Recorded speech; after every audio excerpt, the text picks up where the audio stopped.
Welcome to Sonic the Podcast. In each episode, we discuss a different Sonic game, rank all its levels from worst to best, and talk about what we love and what we hate. On this episode, we are talking about Sonic 3D Blast from 1996.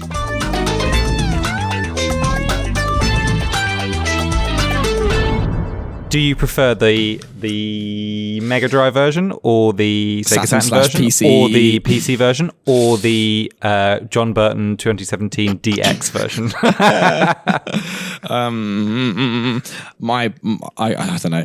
Honestly, they both have things that are better than the rest. I say there isn't a clear winner, but if I had to pick, look, mate, you can boil it down to Saturn and Mega Drive. That's what the way I'm going to be doing this is Mega Drive Saturn. So I hope that you're aligned with that. Do you want to just quickly explain, in case anyone is ignorant, like I was before I began preparing for this, what a brief history of Sonic 3D Blast / Sonic 3D Flickies Island? Well, as far as I'm aware, they made it on the. It sounds like you know more about it than me, but they made it on the Mega Drive first, and it was the last game on the Mega Drive actually for Sonic. For Sonic. I mean, am I talking about any other franchise here? No, well, I don't actually know. Was it? It might be the last. Well, you know, I know they were retiring. Don't care. So then after that, they for their what was meant to be their flagship console, the Sega Saturn, which lived, in my opinion, far too short. Commercial failure, sadly. I wish they had more games on it because as we'll get into it, the era. Yeah. Sorry. The whole thing, fine. No. The era of the style of this era is just so good. It's beautiful. But so they then ported this via a British company called Traveller's Tales, which we love. We have many we've had many engagements with in the past. Run by John Burton himself. King. They've put out some brilliant games in their heyday, but I don't know, like Crash Bandicoot Wrath of Cortex, is that right? Yeah, and Twister 2 the game. Then they're probably most known now for all of the Lego games. Yes. Oh yeah, of course. And so the Sega Saturn 3D Blast was ported onto the Saturn, and it was given a full remaster by this team. And the main difference is it looks very different. I think it's on an entirely different code. I don't know what the word is, but code base or something. Looks different. So I'm just going to stop you. I'm just going to stop you because you're actually wrong. Oh, no. You're just wrong. No. I'm going to fact check you there. So, but you're nearly right. What's actually correct is that Traveller's Tales were contracted originally by Sonic Team, who had chosen they were focusing on non-Sonic projects like Knights, I think, and they didn't have the bandwidth to create a new Sonic game for the Mega Drive in 3D because there was all these complications with Sonic Extreme, which was then cancelled. So they contracted the lesser known Traveller's Tales to make the Mega Drive Genesis version. So John Burton coded and developed, he was the lead developer on the Mega Drive version. When Sega then chose quite hastily after it launched to port it to the Sega Saturn, actually it was Sonic Team that did the majority of the work on the port, and John Burton advised and helped port it over. Or Traveller's Tales helped, but actually the Sega Saturn port was led by Sonic Team. And then it was I don't know who then re-released the PC version. I'm not sure, but John Burton is mostly is responsible for the Mega Drive version originally, which is why he released the director's cut in 2017 of the Mega Drive version, not the Saturn version. Okay, well... So you were nearly right, but you basically were just... Yeah, you were wrong. All right, well, whatever. I frankly didn't care, so I just did it. Right, it's interesting. It's Sonic history. No, I know, but I was more focused on the lovely levels. That was my bread and butter for this. Yeah, that's fair enough. I got quite interested skim in it. I actually, you know what I did? I chucked on a history of 3D Blast as I was cooking my dinner about a week ago. So it all went in one ear and went out the other. Just a memory now. Happens now. Yeah. Anyway, the reason what's interesting about the Saturn port is that because obviously the Sega Saturn was Sega's new supposedly flagship console that was meant to rival the PlayStation, but it didn't. It was a commercial flop, and then they came out with the Dreamcast, which did very well. Oh yeah. The reason they wanted to port 3D Blast, if they made a console again, wouldn't it? was because 3D Blast was such a success on the Mega Drive, so they wanted to port it in time for the holiday period of 1996, i.e. Christmas, which basically meant the developers had a 7-week time frame to create a port for the Saturn. So rather than making a whole new game, they just reskinned it and maximized the usage of the new 32-bit capabilities of the Sega Saturn, which is why the levels got redeveloped and beautified and all of the graphics amplified and little things added to it, and the cutscene revamped, etc., rather than there being a new game. I see. Well, there you go. Pretty cool. So it's literally a move from 16-bit to 32-bit. 32, yeah, which is brilliant. Very cool. The other naming shit, I don't know why they couldn't settle on the name. I don't know that it feels like that always happens, doesn't it? Well, I think this is a particularly acute case of it literally has two names depending on what region you're in. Yeah, but I don't know. I feel like 3D Blast is the accepted one. That's what that is what you call it. I think because we were in the UK, we would have grown up with 3D Flickies Island. Yeah, don't know. And if you're in the US, you would have seen 3D Blast. But I think for the sake of this, we're going to stick with 3D Blast. Yeah, because I guess it kind of makes sense because of Sonic Blast, which is like a spiritual sister to this game. I'd say that's the biggest sort of like reason why we should call it that, because that ties it directly to another game, which does a similar thing. Sonic is in it looks 3D, but he's in 2D. Yeah, but it's not great, that game. I didn't say it was good, but as in they're both sort of doing the same thing visually, I guess. Yeah, but apart from the isometric, anyway. But the John Burton's.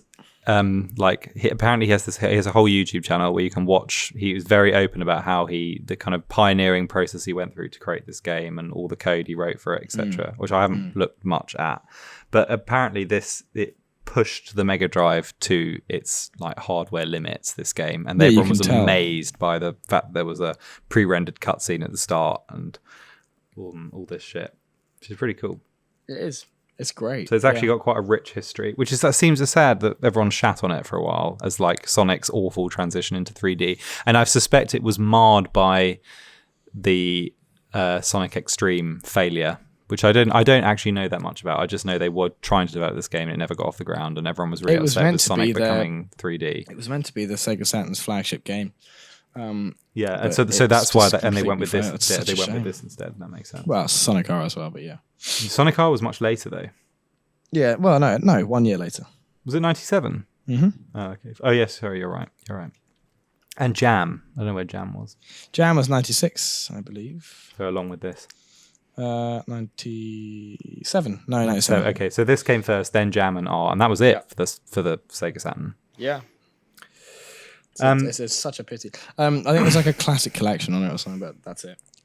So yeah, I guess the big debate is which version is better, because obviously as well as having very different not very different, but quite different graphic styles, obviously the Saturn is much more enhanced. Yeah, and can do more. Hence the new soundtrack. Yeah, and the much more robust, ambitious visuals, like the weather. Yes, and the animations and textures of animals. Yeah. You can tell it can do more. And crucially, the music. Exactly. That's the biggest part. Is different, yeah. Which we can get into when it comes up. So which do you prefer? You've played both. Which do you prefer? Yeah, for prepping this, I played them both. I did Mega Drive, then Saturn. There are some the Mega Drive, just to start, has some real highlights that were lost in Saturn. The three main ones, which I'll go more into when we get to them, is the final boss. I think is so much worse in Saturn. In Mega Drive, I'll get into it, but I think it's way better. This is fascinating because I cannot understand why anyone would prefer the Mega Drive version over the Saturn version. I just cannot. So please enlighten me. I will later, not yet. I'm very excited because I think it's amazing. And then I think. Is it 2 or 1? I think Volcano Valley suffers in the Saturn one. I prefer the Mega Drive one, mainly the music, and again I'll get into that later. I think the music has a really big part in the Volcano Valley in Mega Drive, and it's a bit more sort of ordinary in Saturn. And then No, those are the two main ones. So are they both those music based decisions? Is the final boss any different? Final boss isn't entirely. Music contributes, but not entirely. It is different, but that's one factor. Whereas Volcano Valley, I'd say, is mostly music. Anyway, but I mean, those are two small things. Apart from that, for me, Saturn is obviously superior. I just think it is. I think the world is more fleshed out. I think everything looks better. I feel like it plays better because Mega Drive is very slippery. And I think Saturn is too, but a bit more controlled. I think it has a bit more. Yeah, I think the controls were slightly. I only prefer the Mega Drive special stages because they're easier. I don't tend to enjoy special stages that much. But the Saturn ones are much more like Sonic 2. They're amazing. But they're fucking cool, aren't they? So my the tune, of course. My history with this game is that I only played. I accidentally played the Mega Drive version years ago without understanding that they were different and was like, oh, why is this so different? But I still played the whole thing and enjoyed it. But I grew up with the PC version, which is released in 1999 by Explosive. Which has that amazing cover, really distinct cover of a Sonic that looks literally nothing like Sonic. That really weird 3D render of his face, which was apparently made out of clay and then digitized, which is why it's so unbelievably weird and kind of harrowing when you really look at it. Which is the PC version is the Saturn version, with the only difference being the special stages are completely different. They're not completely different. They're still in the half pipe, but they're massively simplified, weirdly, despite it being on PC. So you lose the amazing animation with Knuckles or Tails flying you in at the start and all of the crazy shit that's flying around in the sky. You just get a standard half pipe. So I was shocked. That genuinely new information absorbed when I saw the Saturn special stages. I had never seen them before. I didn't know they were a thing. Really? I thought the PC version was the Saturn version. I didn't realize that was such a distinct. No, mate, they're incredible. They're brilliant. But they're so vibrant. There's asteroids in the space one. There's all these crazy shapes flying around. Like Sonic Heroes. They do the thing where they ascend higher and higher in each one. It's so cool. You start in in a beautiful sunset forest, and then you go in the sky, and then you go in the kind of the clouds, and then you're in space. It's awesome. So cool. And there are some amazing models that you barely can see because you're moving so fast and you aren't looking at them, but they give it such a weird vibe. As always, the special stage just aesthetic is just insane. It's just like psychedelic mania. It's so good. So I had no idea. So that was a treat to uncover that. But my I think I interrupted you, but I actually can't remember what you were saying now. Oh well, my favorite is the Saturn by a mile. Obviously, I don't understand why you would prefer the Mega Drive. I think it's a real. The Mega Drive is the mainline version. Well, it's the one that always gets ported. Fucking sees. Because all the re-releases since then. You can play this game on Xbox One if you buy the Sega Mega Collection or whatever, and it's the Mega Drive version. It's not the Saturn version. Is it not in Origins too? I don't know if it's in Origins. If it is, it will be the Mega Drive version. 100%. I guess it's there'll be reasons. I guess because it's Mega Drive, so often it's like, oh, this is the Mega Drive collection. I also imagine it's way harder to port. Probably, although I read that. You can't play it in Origins. John Burton wrote. He wrote a special compiler just to port this game over to the Saturn. So presumably it was quite straightforward because they did it in 7 weeks. I think the bigger issue is it was on the Saturn, and Sega's just got this weird relationship with that. When did you play it? When was your first time playing it? I also, when I was much younger, had access to the PC version only, I'd say. And then a couple of years ago, when I got very into Sonic, I then decided to play the Mega Drive. Unlike you, I don't know how you missed this. I just had no idea. I was aware of the differences, and I thought, go on, let's see what this is all about. And I just thought, this is good, but the PC Saturn is just better because it's just more advanced. There's more going on. But no, I used to play PC. I never used to like it that much. I just never used to sort of get it, and I would never sort of give it time or play it much. But I mean, every time I did, I enjoyed it. But I never sort of thought, oh yeah, go on, let's play this. Now, however, playing it again over the last 2 weeks, it's been bliss. I think it's great. I think it's a really charming game. It's really nice. It's got a lot going for it. Yeah, it's good shit, which will be reflected. Those opinions will be reflected in my levels. I've always loved it. I've always been very drawn in by the just the graphics and the way it looks, and I think everyone's it was a great way for Sonic to transition into 3D. It's not true 3D. I know it's like 2.5. Isometric 2.5, whatever, but I think he looks great. It's still him. It feels distinctly him. I would say we like how he looks, but I'd say objectively he doesn't look great. He doesn't move well. He looks very janky and a bit kind of awkward and weird. He moves very strangely. Professional, good-looking animation.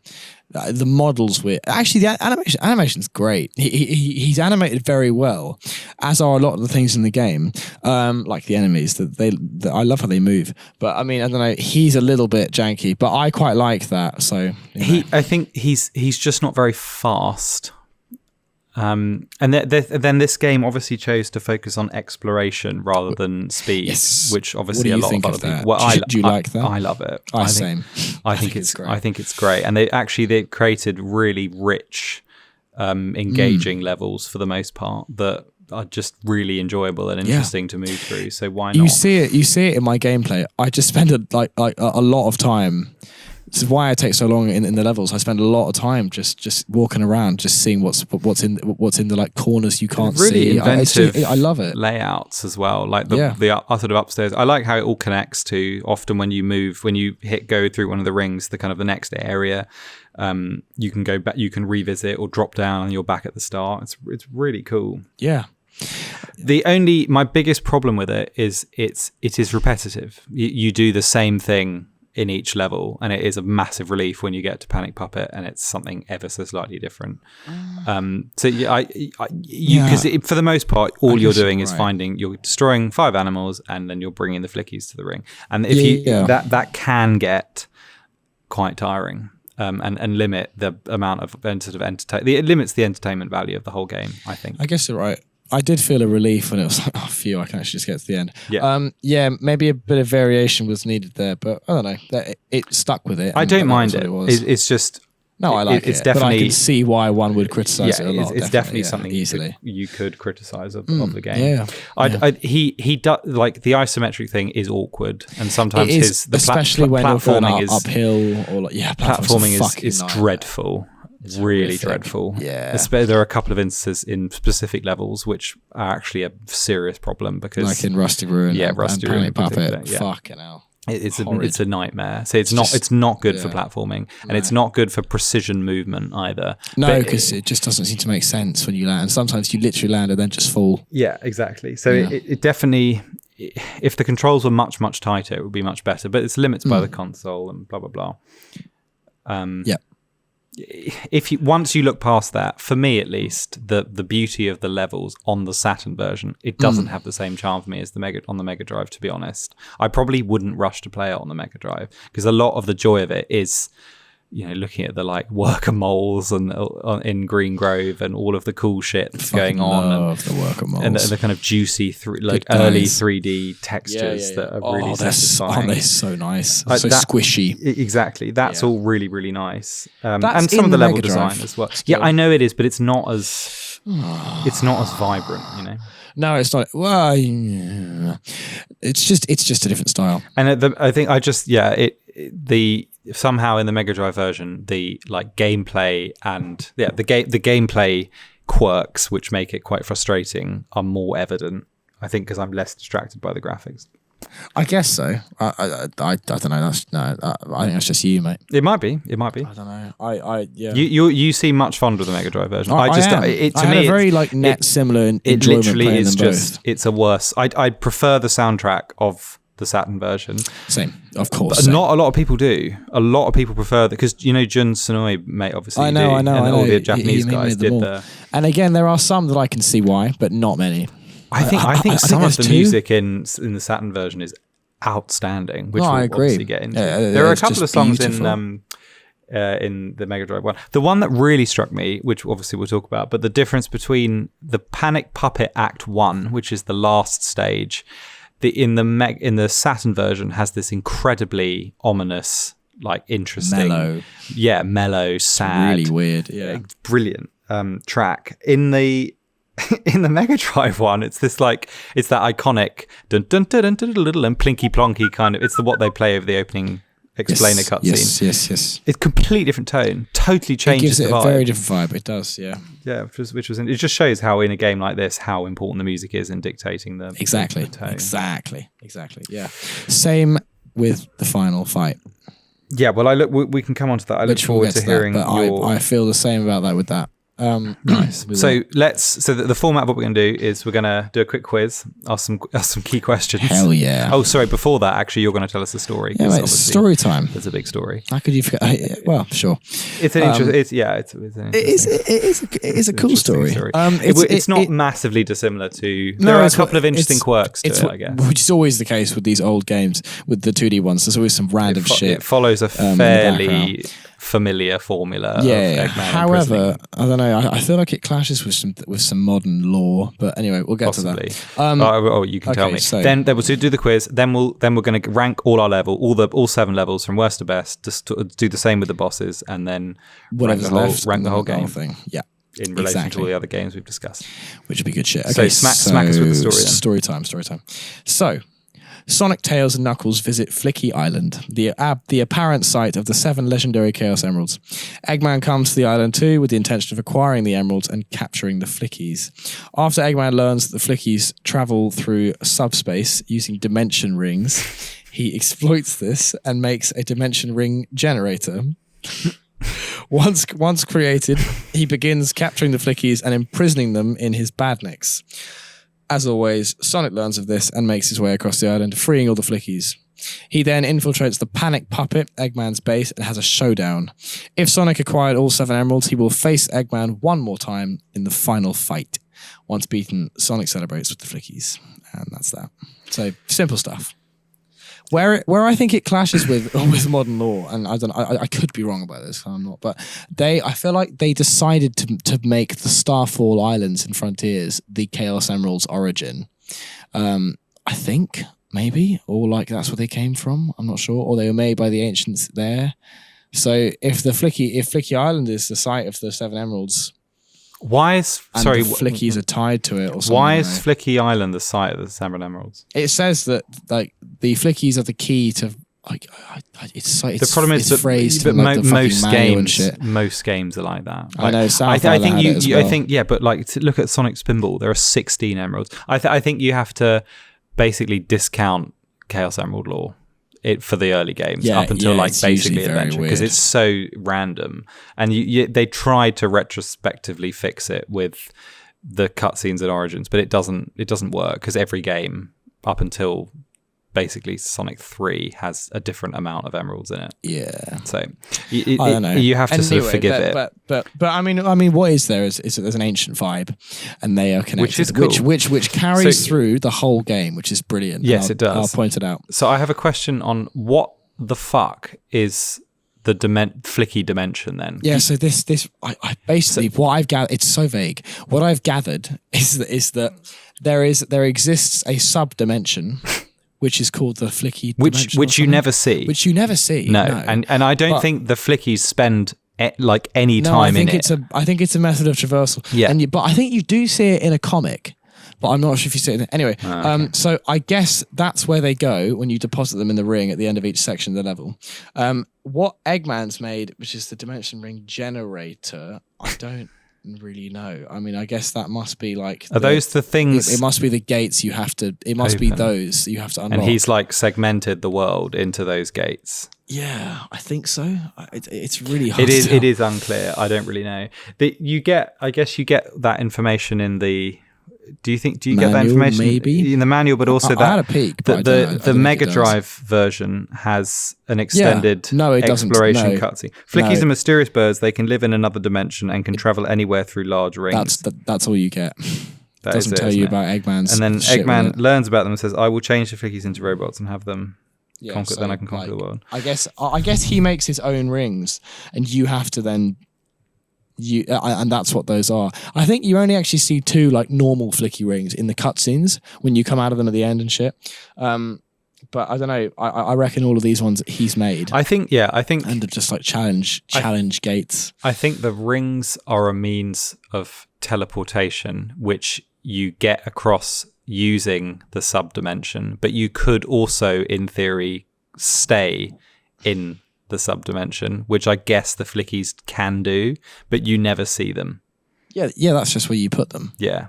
But you never see that dimension. No, you don't. No. You just use the teleportation. Which is so there's weird, like two functions, teleportation and like storage. When do you use teleportation? Like whenever you go in a gate, whenever you go in one. But you don't go in the ring. No, you do though, because at the end of each stage, when it's a green X, you go in that white beam of light, which is presumably Sonic moving through, and that's how you get to the next stage. I guess next like area on the map. Yeah, it must be that. I guess. Weird though. So I think you can either do that and use it as a conduit to move between spaces, or I guess if you're a Flicky, you can get out. No, you're right. That's what it is. Because in the Sonic film, that he chucks the rings and it's a portal. It's the same. It's the same concept. Yeah, my point is, there must also be a way for the Flickies to like get in and then not travel to another place. They must also be able to go into their own dimension. Maybe Sonic can't do that because he's not a Flicky. You've explained a very simple concept in the most fucking like messy. No, but it's not actually that simple, because they call it, the Flickies live in this extra dimension, but then the only thing you see is a means of moving from one place to another. So it's like, well, what does the actual dimension look like when they're? That's what I want to know. Is what does it look like? Is it like a special stage? Is it a whole nother island? It's just oh my god.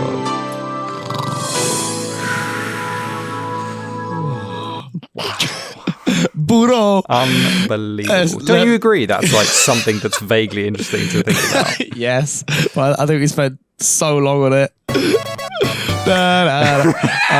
Right, work. Fair enough. Here's a nice fucking horrible question for you then.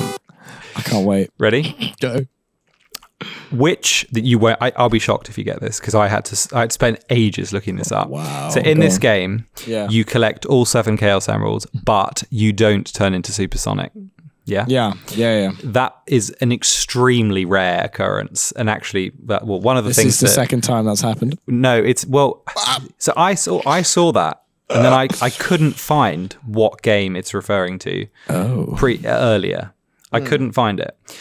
But I found another game where you find the 7 Chaos Emeralds and you don't transform into Supersonic, or Supersonic doesn't even make an appearance. Any ideas? Shadow the Hedgehog. No, I'm not counting because that. you use them. There are no super transformations involved. They're used for something completely different. It's fucking hard. It's not a niche like an app or anything. It's a proper no, I know. game. I can picture it as one of the. And it did not come before 3D Blast. It's after. I see. That's hard. It's always weird when that happens and you don't go super. But I feel like it happens quite a lot. No, it Colours. doesn't. It doesn't. Colours. No, you become Supersonic. You can use the emeralds in that. Oh fuck yeah, you do. Yeah. A lot of modern games do that, where it's like a lot of the games do that, where it's you get all the 7 emeralds, and then in a kind of extra mode, or you can turn super, but it's not like a key part of the story. Yeah, I'm looking at the list of them all now. I've see if you can pick it out. No idea. I mean, no, you do it in Fighters, don't you? But you also go into like hyper mode or some shit. Yeah, it's not Fighters. Emeralds. Is it Shuffle? Nope. No, because the emeralds aren't in Shuffle. Are They're not in Shuffle. That's really hard, man. Yeah, that's your punishment for being a dick. Not listening to my pocket dimension theory. Massive excursions on the pocket dimension theory. You're just too stupid to understand it. You're just not a Flicky. That's the problem. I hope the prototype crab gets you. You know what that is? Yes, I know what prototype crab is. No. I'm going to tell you because you bore everyone. The answer. No idea. What is it? Sonic Battle. Oh, yeah, I looked at that and I was thinking, but there are emeralds in that. Yeah, there are, but you don't use them to turn super. You use them to fix him Earl. Yeah, of course, you give him emeralds. Pretty interesting. Pretty interesting. I think that's a really cool point. That is quite cool. So the trivia is wrong. You got to correct the Sonic news. Sorry, the Sonic Wiki is that is a load of crap. Yeah. But yeah, only other time it happens I can find is Sonic Battle. I will. But however, Richard Burton in his director's cut version does fix it. You can play as Super Sonic, which looks really cool. I bet. Yeah. He looks really nice. Okay, well, right. I've got a much equally as fucking weird, and it will only be if you know it. But another question. So in the Sega Saturn's Rusty Ruin Zone song, Sega Saturn Rusty, which act? I'll play it for you. Which act? Act 1. Okay. Yeah. Beautiful song. Yeah. You know the like choral singing in it. Wow. Really? A question on that? That's really cool. Yeah, I know there's a lot. It's really cool. I love that song. Where it's originally sampled from? Not a clue. Not a fucking clue. Tell me. That's a great question. It is. Can you play it so we can hear it? Yeah, I'm trying to find it. Is this a good volume? Yeah, it's perfect.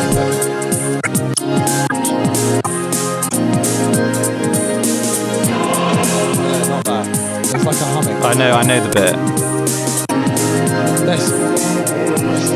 Hear it? Yeah.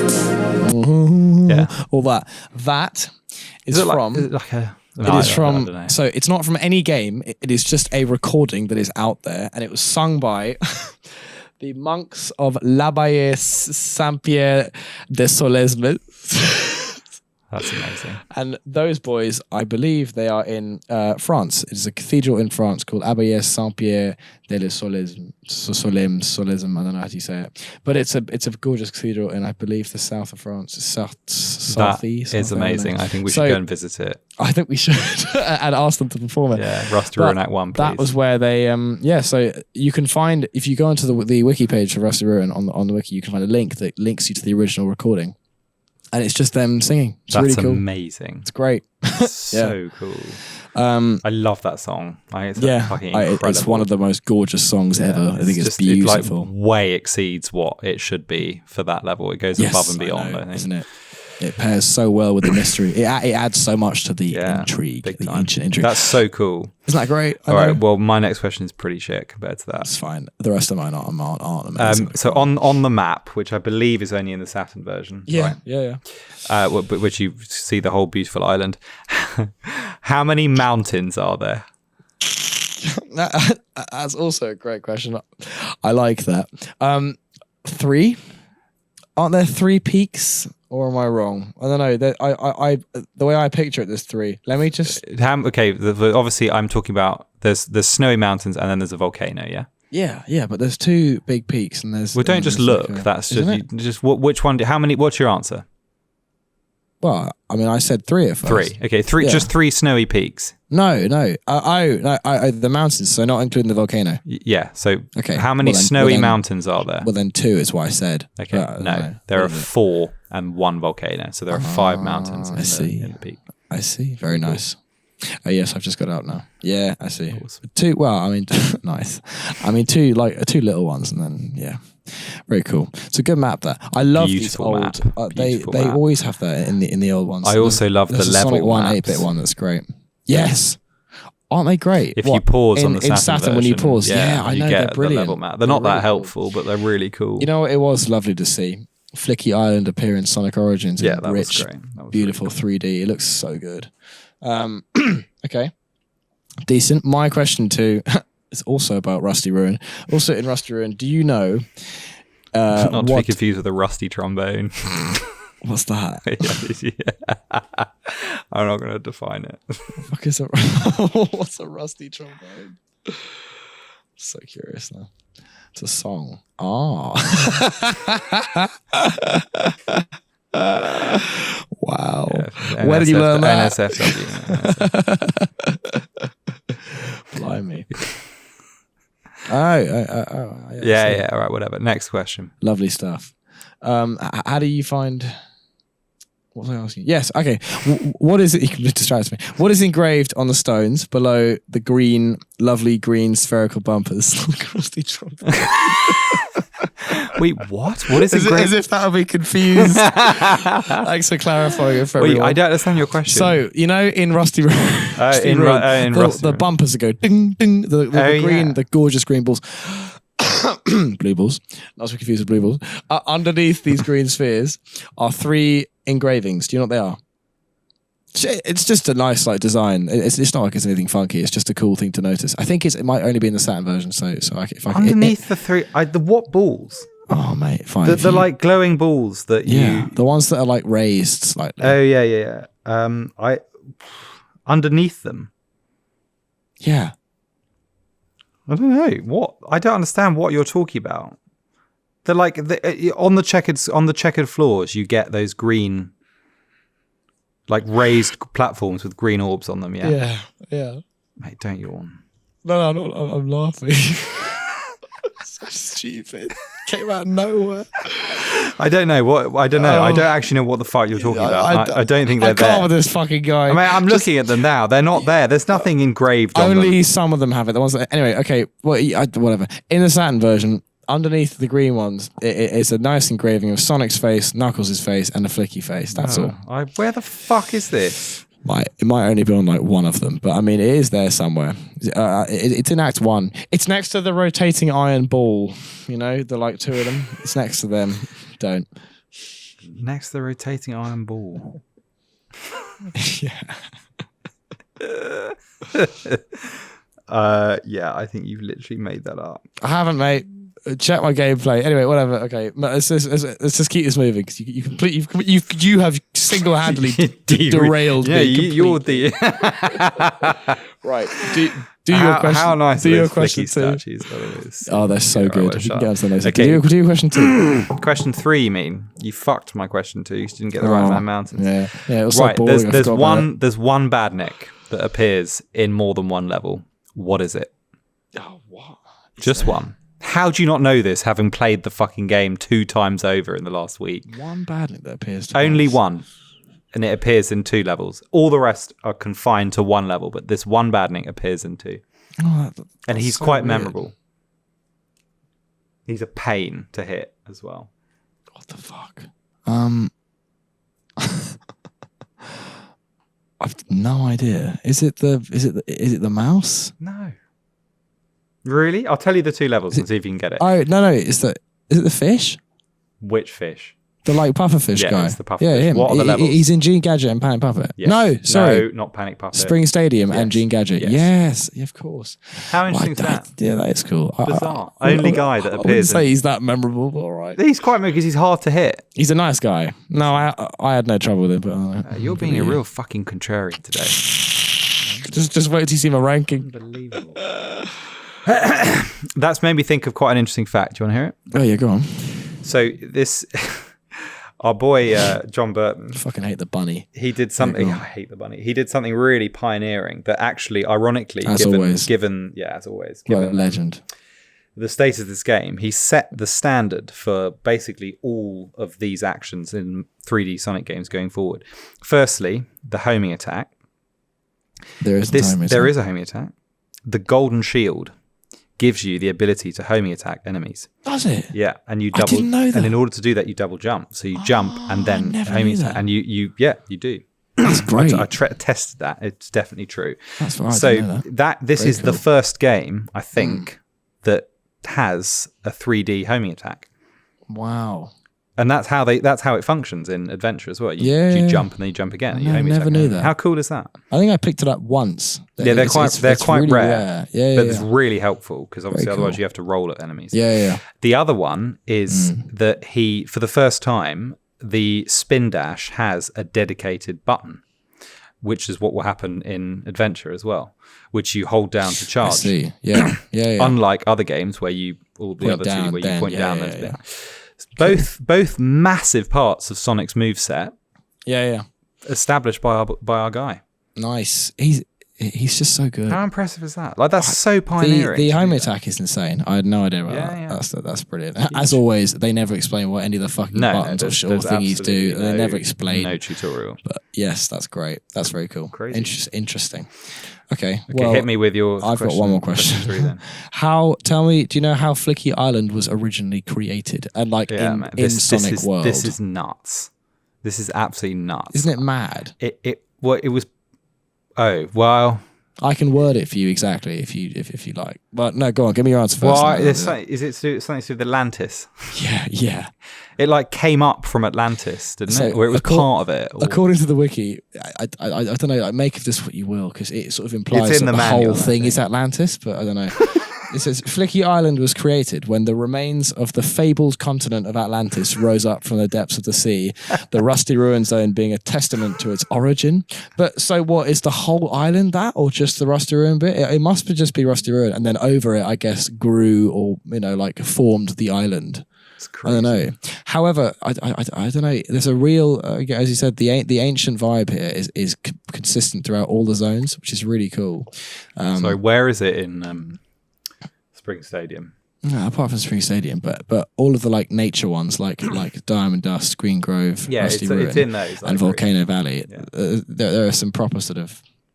It feels like there's a real history in them, which is great. Really cool. Anyway, it's just bizarre, but that's that. I guess it's cool. Atlantis, it's crazy, fascinating. Yeah. But yeah. Okay. Shall we start the levels? I've got one more question for you, mate. Oh my God, I'm so keen to get out your questions. So, as you know, the Saturn version and the PC version has a song that plays over the end credits called "You're My Hero." Da, da, da, da. Yeah, which is very distinct. Written by Richard Jack, performed by Debbie Morris. To save the day. Yeah, exactly. Lovely song. And what I'm going to do is, it was written in rhyming couplets, right? I'm going to read a line, yes, and you've got to tell me what the missing word is. It's always going to be the rhyme, okay? Yeah, that's right. Great. Go on. And then at the end of it, you got to tell me who you think is singing it. Okay. Like from the Sonic universe. Yeah. Okay. Yeah. Go on. All right. I was trapped inside for so very long. How could things turn out so wrong? You came along to save the day. I knew that it would be okay. My knight in shining armor came. My life would never be the same. Because you're my hero. You came to rescue me. Yeah. And now you've set me free. There's so much that I want to make you see. Yes. Feel. See. Yeah. You're my hero. Don't ever let me go. Yeah. I just want you to know there's so much inside, and I want to let it grow. Flow. No, show. Oh. And now I owe so much to you. Is there anything that I can do? I want to show you that I care. When you need me, I'll be there. I hope that you don't go away. I always wish that you would stay. Because you're my hero. So you like came to Sonic rescue me, lyrics, and now you've set me free. There's so much I want to make you see. Yeah, beautiful, no? Yeah. So who's singing it? Is it surely it's the Flickies? I think it's the Flickies. Yeah. It must be like a chorus of Flickies, and they are manifested in Debbie Morris's lovely dulcety tones. Exactly. And doesn't she sound just like TJ? She does sound a lot like TJ. I would have put money it was TJ. For a particular taste. Yeah, he has a type. Yeah, clearly. But it's like my night and shine. That's Sonic. My life, and he's trapped inside. Very that's nice. The bad Nick. I like that. Lovely, isn't it? Yeah, I do. I like it. That's a good question. I never thought to look at the actual lyrics. Yeah, me neither. Until. Because I saw someone praising the song. I was like, is it that good? And then it is. It's a tune. It's a lovely song, actually. I love the opening. Let me play it. This. Oh yeah, it's beautiful. That's a good that noise, kind of shit, isn't it? So always, that era. It's so lovely in the 90s. That I know. It's so nice.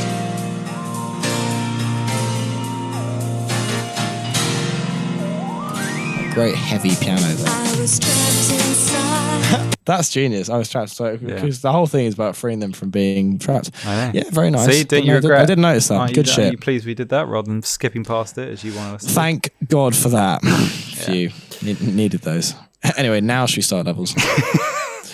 I just love these levels, man. I want to get into them, that's all. I fucking love the levels as well. Aren't they great? There are 7 levels. Ready? Hit me. Green Grove, Rusty Ruin, Spring Stadium, Diamond Dust, Volcano Valley, Gene Gadget, Panic Puppet, and then followed by the final fight, but that's not a zone, we'll count it as a boss.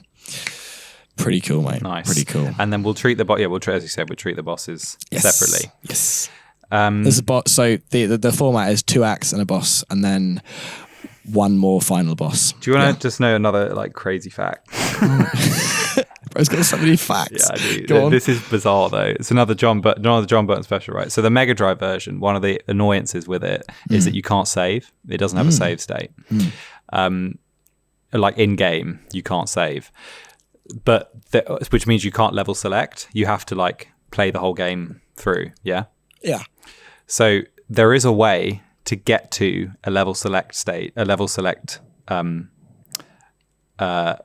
screen. Is there? Yeah, but the only way to do it, to get to it, is to crash the game.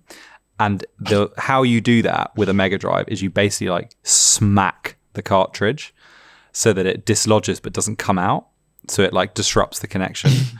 So there's videos of people literally like beating up the cartridge, and then eventually it works and this level select screen pops up. And apparently it was coded in so that if the game crashed during development or during like testing, rather than the player having to completely play the whole thing again, they could choose where they got to and restart.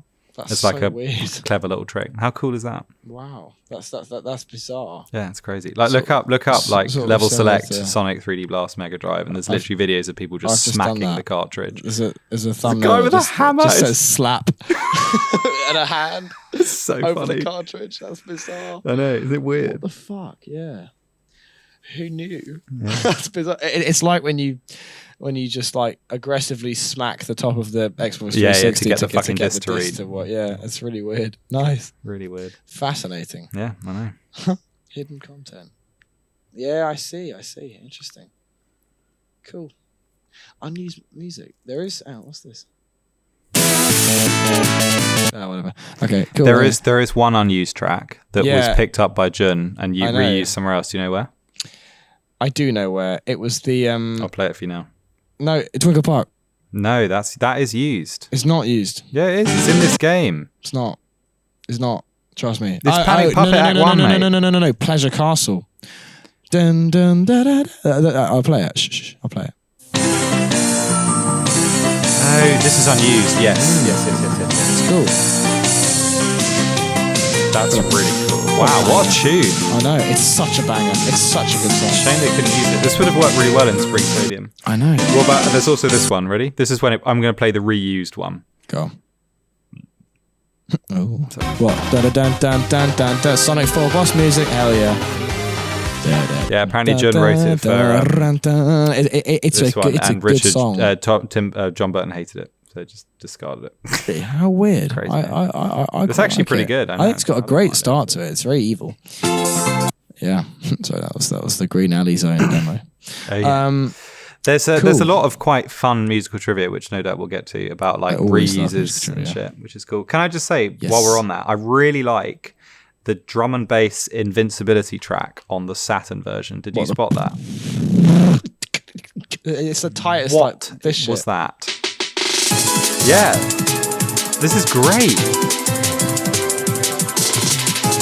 It's how really cool is that? I know, it's awesome.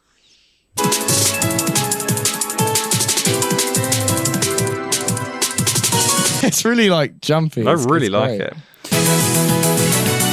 Love that one.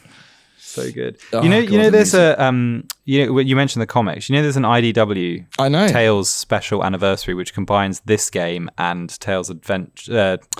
What's his first one? Sky Patrol and the fucking witchcraft and witchcraft hijacks Flicky Island. How cool is that? And Berengar. Yeah, Berengar. It's very cool. Gotta get that. Looks amazing. You need to buy that. So I'm on it, mate. You can read it for you.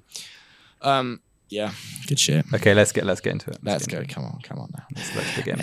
It's enough of your fun facts. Okay, yeah, I'm tapped. I think that's got most of them out. Few. It's good shit. It's good shit. I'm gonna hit you with my number 7. Ready? Hang on, wait. I got one more thing. Oh my god! Wait, did we talk about the opening intro? Because I feel like we should talk about that. We didn't. We should. That is. Come on, that's really good. That's really, really. Aren't they nice. great? Yeah. Both versions are just so cool. I love the like zoom in on the island, and then he's just like the camera angles are wild. Yeah. Just the biggest like fisheye ever. Yeah. And yes, Sonic does look really so weird wide. and Yeah, not very animated at all. But it's so iconic. It has such charm. Yeah, the way it's edited is so weird. They're like sharp. Like frame jumps to get closer and closer and closer on the Flickies' faces. It's really fun. The Flickies are crazy looking. The green one with the dreads is really he's weird. The fat, lazy green one. It's really weird. He's also a cunt in game as well. He's so annoying. Yeah, not as bad as the fucking red one. I think the green ones are worse because they fuck off actively. No, mate. The red ones, at least they hop around near you. Yeah, but if they're doing it on like a fan or like a fucking electrified panel, it's a nightmare. You just think, what's wrong with you? Especially when the hazards become more abundant later Greens on. are chill. You just follow them. I twice in my gameplay I lost one and I was looking for about 5 minutes. It's like, come on, mate. What the fuck have you gone? Fun to watch. Don't worry, I refilmed it because it was just so annoying. Right, can we please do the levels? I'm actually nervous. What if you're going to say something like Superstars? Not Superstars. All Stars was just such a ridiculous shit heap. The shit you came out with there. What are you going to do this time? I could say exactly the same to you. I don't know what you were on there. It's like Sonic Tourette. It's come out as sound effects. I reckon surely we'll be more aligned. I would. Come on. I'd think, but I just don't know now. You're going to surprise me. You're going to say something ridiculous. That's how I like to keep it. That's the environment that I like to cultivate on this podcast. Okay, ready? Go on. My number 7 is Spring Stadium Zone. Okay, that's Joe. That's not my 7, but it's not like what the hell is your 7? That's to be kind of expected. I bet I know what it is. Okay, anyway. So why have you put that there? I was close to be honest to doing the same. I enjoyed it the least, mainly because it's chaos. Again, still great. Yeah, but it's like good chaos. It's chaos. It's really cool. Like it's great. So the Carnival Fun Time circus shit aesthetic is done really well here. I like how everything looks. Didn't it remind you? It reminded me of Where's Wally? Yeah, I know what you mean. If you zoom out, it has the same sort of colours as the Where's Wally shit, all the like yellow and red and white everywhere. I think it's the red and white, that's what does it. I like the what a real highlight in this game is the objects off to the side of the paths, which is in the sort of backgrounds, like the trees in Green Grove, or or for example in this, the weird red slides, which are just sort of wave things. They're great. The pipes, the tunnels, all the containers are just really nice. This is last because I'd say overall, again, I think these are all good zones. I wouldn't say there's one bad one, which is often the case, which is nice, isn't it? But I don't know. The song isn't sort of my cup of tea. I'm trying to think if I prefer I prefer the Saturn version because it's more impressive and more sort of manic, this is good. Yeah, no, this is very good, but like this is so chill. The like lounge music. Yeah, but I think this is amazing. It is. It comes in later on here. What I don't like is this. It is good, but what? It's most fucking stressful, chaotic. This is so casino. Isn't it so classic, boring? Yeah, I've heard so much about it. What the hell is this? Act 2? Act 2. I'm not sure I've literally ever heard that before. No, so that knocked it down. I like how the goalposts look as well. The goalposts look great in these games. I like how diverse they are, and they're always interesting.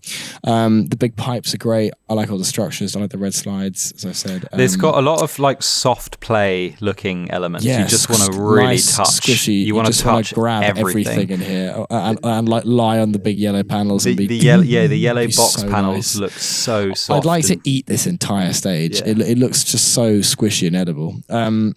It is beautiful. I like this. It is mania in here because the springs make it so hard to navigate. Manic. Spikes everywhere. There's a lot of just spike chaos. Yeah.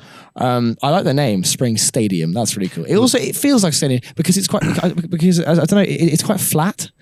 All the other levels are very vertical, or at least more vertical. But I don't know. This is much more wide and spread out. There is a lot of space, which I like. Again, it's just like a big sort of like play arena, which is cool. It is just a big. It feels more like, rather than it being like a casino or anything like that, it just feels like a massive house. Children's play pit with all these weird gizmos in it. Yeah, exactly. I thought I was going to put this level higher actually, but then it's chaos to play, like really chaotic. It is. There's the constant assault of spikes.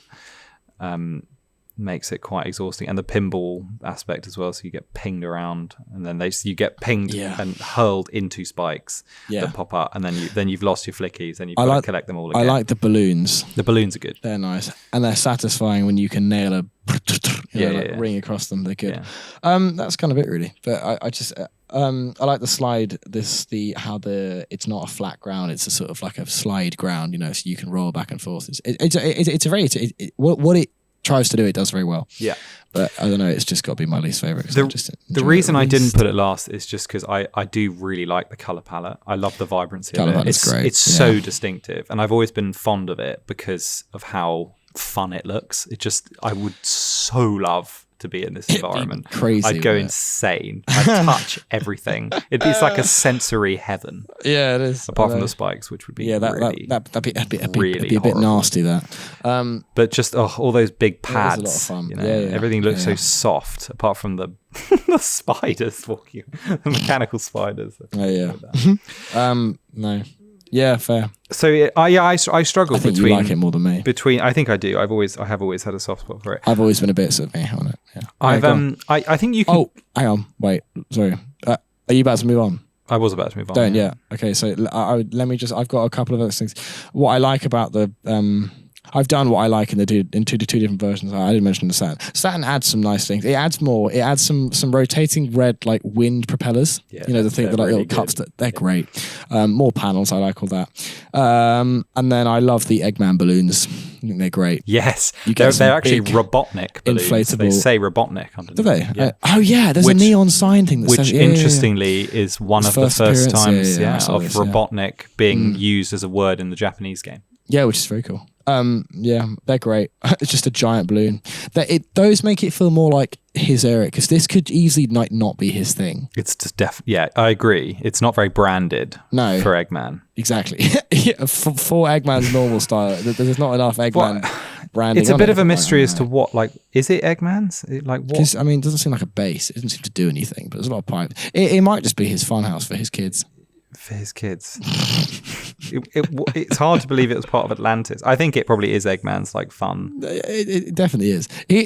We know he's got a penchant for, he loves like this circus shit. fun he loves shit. This shit. It was probably from his upbringing, like on the farm. It's amazing. His like real estate demands are like heavy industrial base, and then there must always be like a fun area for him to gamble or have soft play. It could be play pinball. It's like always there. He's definitely a compulsive gambler. He either sets up a base. That's or probably a how he's got so much money. So funny. Yeah. It's great. No, go on. Sorry, you were saying. That was just my little bonus in the end. Spring Stadium. It's good shit. Go on. What's your 7? I think broadly speaking, you can kind of pair some of these levels, as in they're not reskins, but they're vaguely similar. So I would say Green Grove and Diamond Dust are like they both have strong emphasis on water features, and they've got similar sorts of layouts. Nature. Spring Stadium and Gene Gadget, I think, are both very spike heavy with tubes and pipes that move you around. Yeah. And then Volcano Valley and Rusty Ruin. Yes, exactly. And then yes, exactly. Rocket and yes, because they're more puzzle based, and you always like to pair them, don't you? You always try and do a. I do. Well, it helps me structure it, mate. And then Panic Puppet sits alone. Anyway, I've ended up. I've put my bottom 2, interestingly, are a pair. So I've put Gene Gadget at the bottom, and Spring Stadium at number 6. Mate, wow, that's pretty weird. I bet you've put Gene Gadget at 1. I'll tell you now, it's not first. Okay. It isn't much higher than you, but bottom. Yeah. So. Please explain yourself. They're even. Like, for me, Spring Stadium and Gene Gadget, I enjoy them as much. I just enjoy Gene Gadget a tiny bit less. What won me over is just how much I love how Spring Stadium looks. Wow, I would not have guessed that with you. I will say Gene Gadget, however, is extremely interesting because it's basically a biochem lab, right? Like it's a gene altering facility, which Eggman doesn't usually do. I know, it's a genetic research lab. Really weird. It's actually super sinister. Why is he doing genetic research? What's he trying to do? It's bizarre. It's like a lunatic's lab. It's got all these crazy gizmos and shit. It's also, maybe it's because it's both cool but also slightly less intriguing because it's against this black void. You're kind of floating in space in the levels. In both the Saturn version and the Mega Drive version, there's no background. It's just black behind it. So it's like in an abyss. Yeah. That is great. I like that. Yeah, it's cool. I'll touch on that later. It is cool. It's got fascinating like geometry and all the wirings and orbs and electrics and thick, juicy kind of pipes and industrial features and sparks flying, and I don't know if that's just in the Saturn version maybe, but just it's very reactive factory from Sonic R, which is like big plus. That's why I thought you put it higher, because it really is. And it is, and I love the light green and grey checkered pattern on the floor. It's very cool. It's very, very cool. And there are these cauldrons with this like fluid in them that's kind of cool as well. And the level design itself is fun. Look, I had to put something at the bottom, and that's what I put. It's slightly less of all of the stages. It's probably the one that's the least fun to play, because yes, Spring Stadium I would say is equal, but at least the aesthetics of that stage just give me a little bit more joy. Interesting. But I do find the concept of it as Eggman's genetic research lab, which presumably he's using to experiment on the Flickies so that he can like evolve them more. That's all fucking cool. In addition to that, the Saturn music for Gene Gadget is really interesting. Let's have a listen. It's just the coolest thing ever. It's very cool. It's so electric. It goes proper like clubby. That thumping club beat you got there. It's sick. It's cool.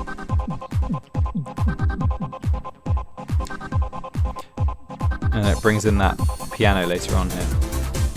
Oh no, sorry, that's different. It's not piano, it's just this. That's Panic Puppet. And then what's Act 2 again? It's fucking awesome. Yeah, more of the same. Yeah, but it does something. Oh, that noise. It's such a good noise. It's very cool. It's very, very cool. What's the Mega Drive one? I've forgotten. It's probably awesome. Extremely different. Mega Drive, I like it. Oh yeah, this is cool. It's real. It's really cool. It has a very similar feel to it, but it feels a bit more sort of high stakes. High stakes, mechanical. It's really cool. That noise is so Mega. I love the Mega. I'm sorry, I love the Mega Drive soundtrack. I wonder what it's Jun, of course. It was his first one that he did like through it all top to tail. It's just the sounds of it. So I wonder cool. what. I forgot what I was going to say. I had a really interesting point. Hopefully, it will come back. I'm sure I'll mention it. Wow. In 10 years, this is also this is also the only stage where the gates that block you from going on to the next area actually hurt you. I didn't know that. Really I wasn't dumb enough to go into them. You must have crashed into them. Yeah. No, I didn't know that. I love those big vats with all the fluid in them, though, and the big wires sticking out. Cool. All the machinery and the smoke and shit. It's very cool, and I love seeing Sonic move through the pipes. It had to be. It was either going to be that or Spring Stadium, and in terms of fun, I've put Gene Gadget last. It's because you just love it in Spring Stadium. I do. Yeah. All that fun. That's fair. I have more fun in Spring Stadium because it's more vibrant. Yeah, okay. It can be quite painful, this level. It can be quite painful. What, Gene Gadget? Yeah. Okay. The fans, the spikes. The second one, because of the big ramp where you have to do the circuit, that can be a bit of a nightmare. In particular, a complete nightmare. I appreciate the uniqueness of it, But as a 3D Eggman base, it's really cool. It's got a lot going for it. It does. Okay, cool. So, do you want to do your Spring Stadium why not? now? I haven't got much more to add to you. I don't think I have anything else to add. It's just I love the house. I love the fact that it just looks like somewhere I would play as a child, less the spikes and the badniks. These two levels I think are just ever so slightly less fun than the other ones and can have more potential for frustration. Yeah, fair. Interesting, but I mean, I completely disagree. But you don't, because you've put Spring Stadium at the bottom, so you obviously do agree. No, but I agree on like Gene Gadget. I'd say Gene Gadget's just way better. You think? Yeah, I think Spring Stadium is a clear final one. No, I cannot get enough of the way it looks. I've never seen anything like it. What was the we had? It is a great aesthetic. It's got the same like insane vibe as Spring Yard. I think that's why I like it, because I was so high on that because of how unique it looks. This has a similarly it's nothing like Spring Yard. No, but it's got such unusual textures and like just look to it. That I can't help but it's been burnt into my memory since I've seen it, and that I have to give it credit for, and for that I have to put it above Gene Gadget. Well, so be it. Fair, fine. I'll let you have that. Okay. Right. Well, my 6 is Panic Puppet Zone. Oof. So oh dear. What do you mean? Oof. I think it's great. Sadly wrong. Oh no! I really like Panic Puppet. Let me start with something I really like. How cool is that name? I think by the way, it's Panic Puppet. It's bizarre. It's crazy. It's great. There are certain terminologies that just fit with like 90s Eggman, like puppet, isn't like puppet tails.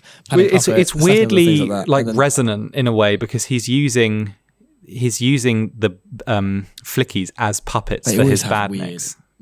Yeah, but it is appropriate in that sense. It's just a weirdly like metaphorical, it's tense like, vibe of it all. It's actually perfect. Really captures what the horror of what he's doing, of trapping these animals in mechanical bodies. I guess so. And putting them in a panic. It's really weird. I hadn't thought about that. Yeah, but I tried to work out why the hell is it called that, but it must be. They always give it weird names, which I always enjoy. But I always put them off to just weird translation. But you can. No, I think there's more thought behind that.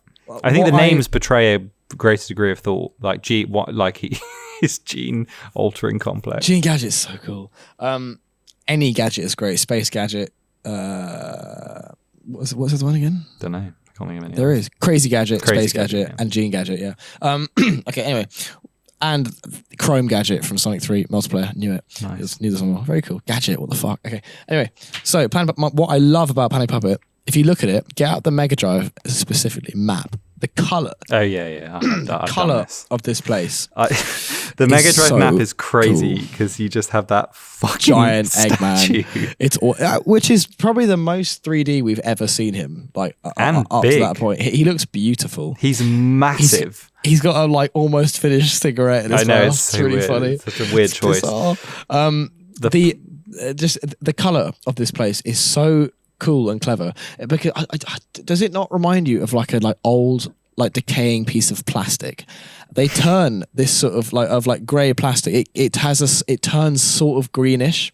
I've never seen this color anywhere else. I don't know. It reminds me of like an old sort of plasticky toy. Like I used to have like a toy a helicopter that was. Oh, I know what you mean. It is a very unique. It looks so sort of I don't know, like plastic and aged and like factory, which really works with it so well and in a really cool way. That stands out for me as a real sort of, it fits in the decade it's made, which I like a lot, because you don't get that color anymore because of, I don't know, whatever, this is the way industry's changed. But I love how there's Flickies in containers. It's not needed, but I just like it. It makes it more of like this is his base and not part of the island. Do you know why that is? Walkers and shit. No, tell me why. Apparently, is it to fuel the base or something? No, according to the manual, it's because he hasn't. This is like this is the processing facility before they get put in the animals. Oh, so he hasn't had. Hence all the conveyor belts. Yeah, so it's a military weapons manufacturing factory. So he hasn't had the chance to actually insert the Flicky into the robot yet, so it's being kept in storage. No, that's cool. That makes sense. So he's like, Sonic's infiltrated the base to free the captives before they get put in, to stop, presumably to stop it happening. Yeah. Interesting. Very cool, no? That is cool. I love. I think the first act is great. I like how sort of short it is, because it is shorter than the rest. It's a relief, to be honest. It has there's a proper gauntlet vibe in this one, and especially the second one. The second one is like a run to the top, ascent, of course. But and what aids that is, as you touched on, is the Mega Drive music gives it a final. This is this is the final fight gauntlet thing with this, which is like, you know, you can do it, you can make it kind of thing. But it's much more optimistic. It has a growing like anticipation of like, here we go, it's built up to the final fight. It has a real. You know what? I think you're right. That's a good point. I hadn't really thought of it like that, because for me this is just Twinkle Palace. Yeah, but it's not that. This came first. Twinkle It was repurposed. I know, but I've framed it as this like. That is so like. It's just jolly. It's not got any resonance to it at all, but actually it does. I know. I agree with you. Yeah. It does. It's not jolly. I wouldn't say it's jolly. No, but it felt too light for this. You know, I guess because I'm used to the Saturn version, which is so much more intense. It gives it such a darkness to it. It's much more hopeful. Yeah. You know what the Saturn version is? It's just more English. Yes, I suppose it is. It's also like that because they use that song. That song plays over the opening explanatory. Yeah. Which gives it this like casualness that I feel just is slightly out of place here in the finale. No, I don't know. No, I disagree. I'd say it fits really well with the sort of like. I suppose you sort of reframe it a bit. And then you've got this to contrast, which is just awesome and really just. It has like a like 90s Euro club mix. So what is this? This is the Saturn. Planet Puppet Saturn Act 1. Yeah. This is amazing. It's so cool. Just give us this.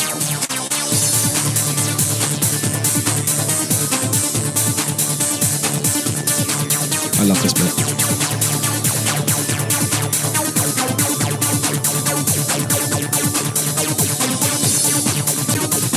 So good. That is so good. This does the same thing, but it makes the stakes much darker. It's like, you know, like a lot of horrible things have happened here. It's really intense. It's a really good like. It's not drum and bass, but it's proper electro. No, it's more techno. It's like housey, yeah. It's like housey techno 90s, which is just brilliant. What were you going to say? They say what? Oh, that's really cool. Act 2 is also great. They say it is that Lost Impact. Yes, Shadow is a heavy remix. Heavy inspiration, which you can see. Makes complete sense. Act 2. So Act 2 of Saturn is a remix of the first one, and it's also great. Here it is. Again, stakes are ramped up. It sounds like a machine. It's really cool. And then it's even more like. I love this. It's brilliant. It's literally the classic intense shit. So cool for a Sonic game. I know. I love this. It's fucking massive. It's actually quite Crash, that in a like. Yes. It would never go quite as hard, but it is quite Crash. Yeah, this is Lost Impact, so you can compare it.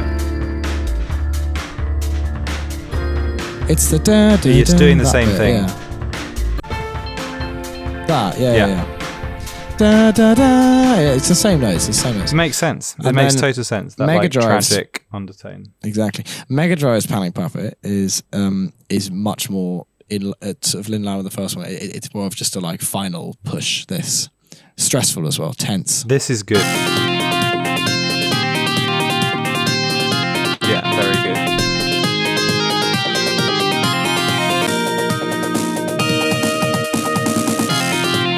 It's cool. Very cool. It's cool shit. Yeah, no, I mean that's kind of the most part. But I think it's a really cool final level. I enjoy the big switches. They're nice to change the way the conveyor direction thing. Yeah. We've talked about that mechanic before. CD. No, we haven't done CD yet. In a game we've covered. Oh, wait, okay. Well, it's in CD. It is in Quartz Quadrant. It's also in Mania, and it's in Superstars. And it's in 8-bit. And it's in 8-bit. Yes. When's it in 8-bit? I can't remember the level. But it is, because we talked about it there, and I asked you what other game it appears in. And Gimmick Mountain. Yes. Yeah. Okay. And then conveyor belts. I actually looked them up in the Sonic universe. They're all over it. They're literally in every. They're in every game. They're in 06 in Radical Train. They're in. Yeah. They're in loads. They're in Final Fortress. They're like very prevalent. Anyway. It's cool. Oh yeah, Final Fortress. They are like one feature. Yeah. And then I think in the Saturn Panic Puppet, the colours lost a little bit. It's not as good. It isn't. It's more sort of flat, which is why I do prefer how it looks in. It's more different. Muted. It's the Saturn's ones are more muted, which looks great for the most part. But I don't know. I feel like it does lose a little bit. I'd say Panic Puppet and Volcano Valley suffer the most in that. But I don't know. Anyway, and then. You know why we'll get onto Volcano Valley later on. But okay, fair enough. I'm going to hold my fire on Panic Puppet because I like it a lot. I put it higher than you. Yeah, nice. And then, the Pumps and Machinery is all great. Level that. That's it really. But it's just great. It's cool shit. And I think the climbing up Eggman statue is fucking cool. Yeah. That's great.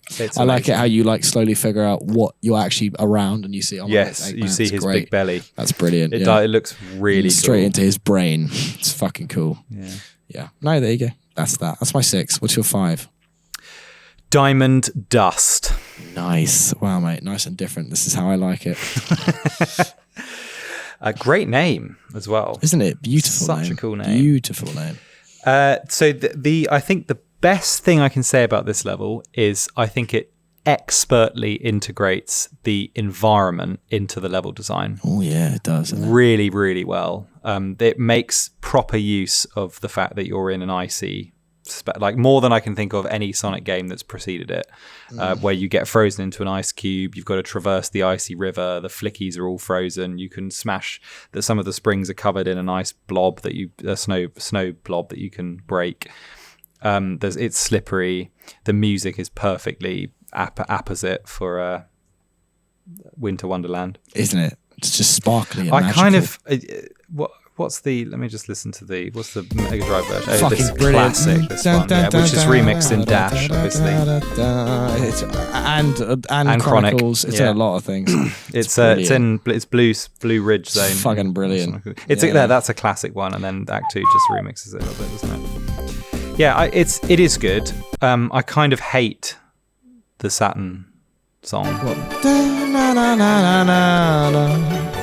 It's just so Christmassy. It's nice, but it's a bit. It's much. Just like Xmas times 50. It's obviously. I mean, this act is beautiful. I think it is a really lovely snow globe like Winter Wonderland. The pine trees covered in snow, beautiful. I love the penguins that kind of look like Simon Cowell, waddling around. They're great. I completely agree. I've also thought they're kind of weird vibes. Simon Cowell as penguins. Yeah. Can you think of another time that Simon Cowell's been seen in a game? Yeah, Monog. I.e. Toro in the Borok Online animations from Lego Bionicle. It's just a flat black head. That's what it does. It's so weird. And I don't like the bunnies. They're on the pogo sticks. Fuck the bunnies. They're really annoying. They're such twats. Yeah, the yellow bunnies are super annoying. They're easy to kill, but they look so annoying. Do you know what the penguin's called? Simon. It's not called Simon. No, it's not called Simon, mate. Idiot. Pengo. Yeah, you looked it up. Pengos go pretty hard. I like them because they're just so innocent. They're just chill. They're lovely. They're just chilling. And it's snowing in the Saturn version, not in the Mega Drive version, which is really nice. The igloos are cool. I love the massive ice river that you have to traverse. Isn't it great? It's really cool. There's also skeletons in the wall in both versions, which I think is just a really nice touch. Again, ancient. Adds credence to the fact that it's some kind of ancient civilization that's been dragged up from the ruins of Atlantis, which is just crazy.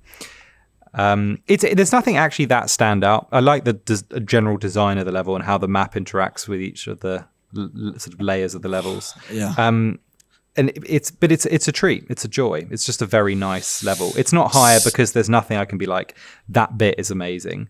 But the thing I can praise the most is the environmental integration is top class. It really makes the most of it, which is brilliant. Yes, it does.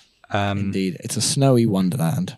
It is. It is a snowy wonderland. Yeah, it is. It's great. Now's a good time also to mention how much I love what this game does with loop-de-loops, and how rather than them being they've managed to integrate loop-de-loops into a challenging 3D environment in a way where they're basically like a spectacle rather than a means of going really fast. So they use them as a transition. It's a treat, exactly. Yeah, and it's just they're really inventive how they're integrated into the infrastructure of the level and how you sort of spin past them. And each level has a completely different one. It's just a really nice way of like taking a classic trope of the Sonic game and transitioning it into an isometric 3D environment without it being awkward. It works really well. Yeah, I agree. I think they're all great. They're a really nice way to like move through very the level. cool. And rather than it being a kind of stop-start thing, it sort of sends you off into the next bit. It's always nice to see a classic Sonic feature like a loop-de-loop. Yeah, it's brilliant. Isn't it? Yeah. Cool. Yeah, that's it really. It's solid, but not favourite. Yeah, fair. And more fun, I would say, than Gene Gadget or Spring Stadium. Interesting. Okay. Yeah. What have I'm also high on it, but I've put it higher than that. Okay. What, my 5? Yeah, Volcano Valley. My 5 is Gene Gadget.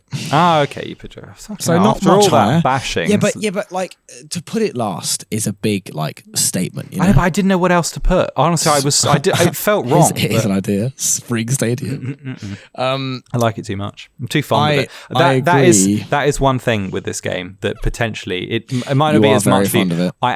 My nostalgia clouds my judgment a little bit, and I am probably way too forgiving. But I reckon. I think. Yeah. Yeah, that's just you. You know, who cares? As a child, something drew me into this game, and that you can't overlook that. Exactly, big time. No, precisely. So Gene Gadget, I agree with you pretty much wholly. I just really like it. I think I don't. Surely you of all people, being such a big fan of Sonic R, just love to see the like reactive, just any like hint of the design. I do. Like, I agree. This place is fresh out of Reactive Factory. All of the like the gates you go into that transport you, the like pipe lifts, the pipes, the machines, the lovely like rich blue, like rich computer blue panels, the sort of orange tanks, the black and yellow corrugated lines. That just it's so 90s Eggman 3D industrial, which you only see in Reactive Factory. But it's just brilliant. I don't know. I love it. I like the like pyramid bumpers. They're you know cool. what I mean? That are over the fans. Yeah, they're cool. They're actually pretty annoying, but they're really cool. Yeah, they're a pain, but that's just lovely. I love the heating globes. I didn't. And you see this next. I didn't notice the title. You're right. Gene Gadget is fucking insane. Yeah, why is he doing genetic? What do you say? Genetic research. Yeah, he's like gene splicing. Flickies. It's so weird. So sinister. Yeah. And the orange tanks are great. The music, as we've been over, is just really cool. But let me just play some of it again because I think it's just. No, wait. That's the. This is just like decent. This is just like sort of solid industrial old music, but it shines. It shines in the Saturn version. This is so cool. That. Oh, man. This. The drop here. This. It's just brilliant. And then it's even bigger in number 2.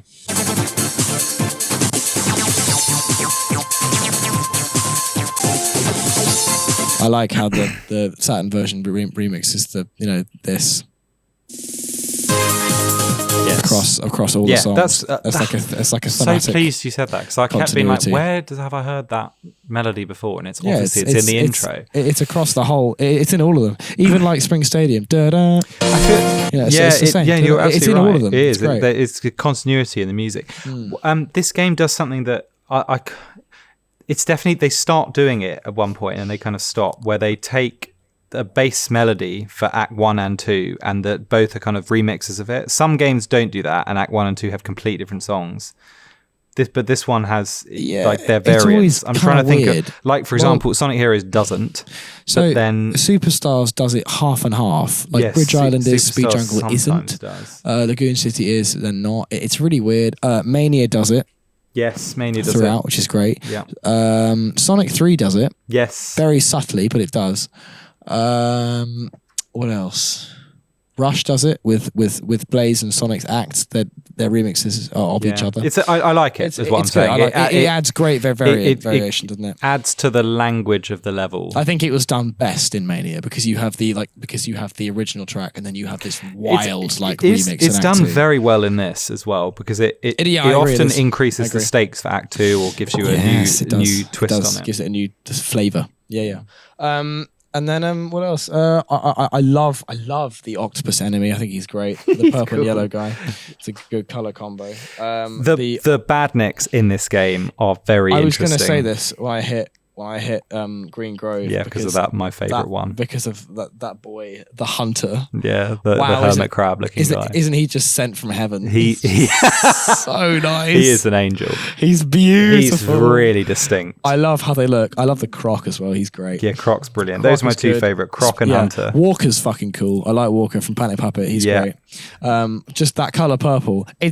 Purple and yellow. It's the Onipu purple. You know? It's the best purple ever, and it's gorgeous. And they look so good. They move so they've been animated so well. The sprites are brilliant. They do. They've been designed very well. They're really just nice.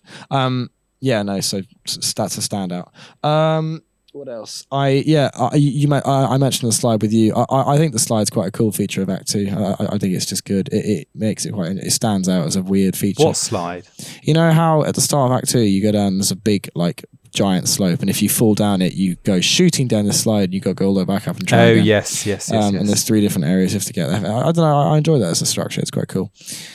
Just as a level design compliment. And then for the Saturn version, I like how there's just more of the same. There's more pipes, more things. I like the electrified manifolds. They're cool. More blue panels everywhere. Lights. I love the pufferfish. The fish. That's it.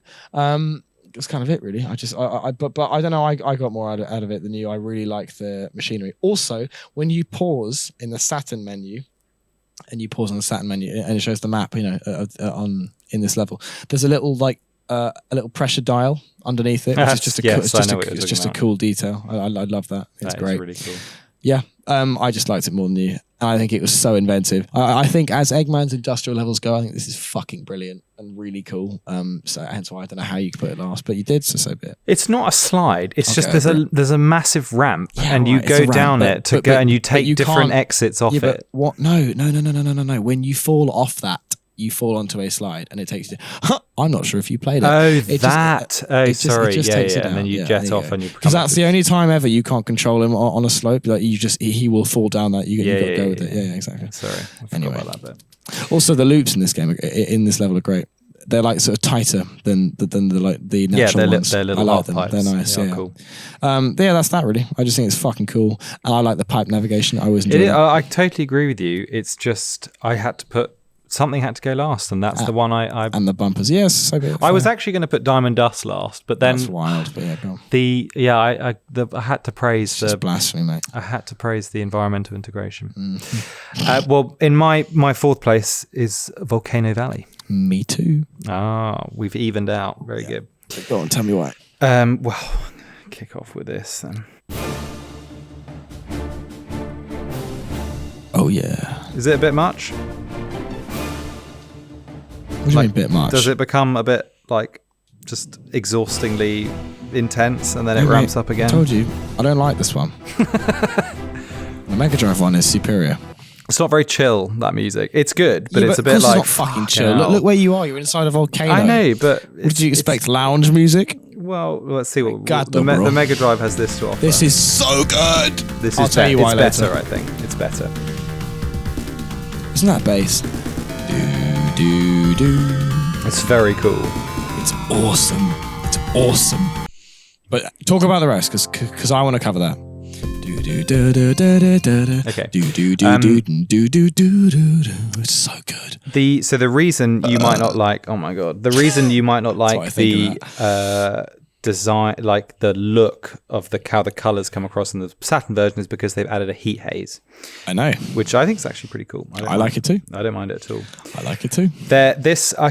Every time I play this level, I always think I'm going to hate it because it's a fiery level and I think, it's boring. But actually, it's not. It's fantastic and it's got really good design and really cool elements. First of all, the crystals stand out. They're just so nice. Aren't they just gorgeous? The beautiful big blue crystals. They're so bubbly so and nice textures. I love the sludgy lava, the sand blocks that you break with the secrets, the sort of tunnels underneath. If you get the fire shield, the level's a piece of piss. It's not a problem. Yeah, exactly. Which actually is I think that's good game design, because if you play well and you keep it and you don't get hurt, you're rewarded for it, which is nice, and it unlocks areas for you to explore. The lifts, they're like these purple and yellow, blue and yellow platforms that you spin dash on, and they bring you up and they lift you up. They're fine, and they're a big thing in this level. I like them. They're cool. Yeah, they're fine. They're fine. They kind of slow you down a little bit, but it's not. Yeah, but they're cool. I like how they're lovely. They are. Are you aware where they've come from? They're really familiar. I know what they're from. I know Lava Reef Zone. Lava Reef Zone. That's it. Yes, well done.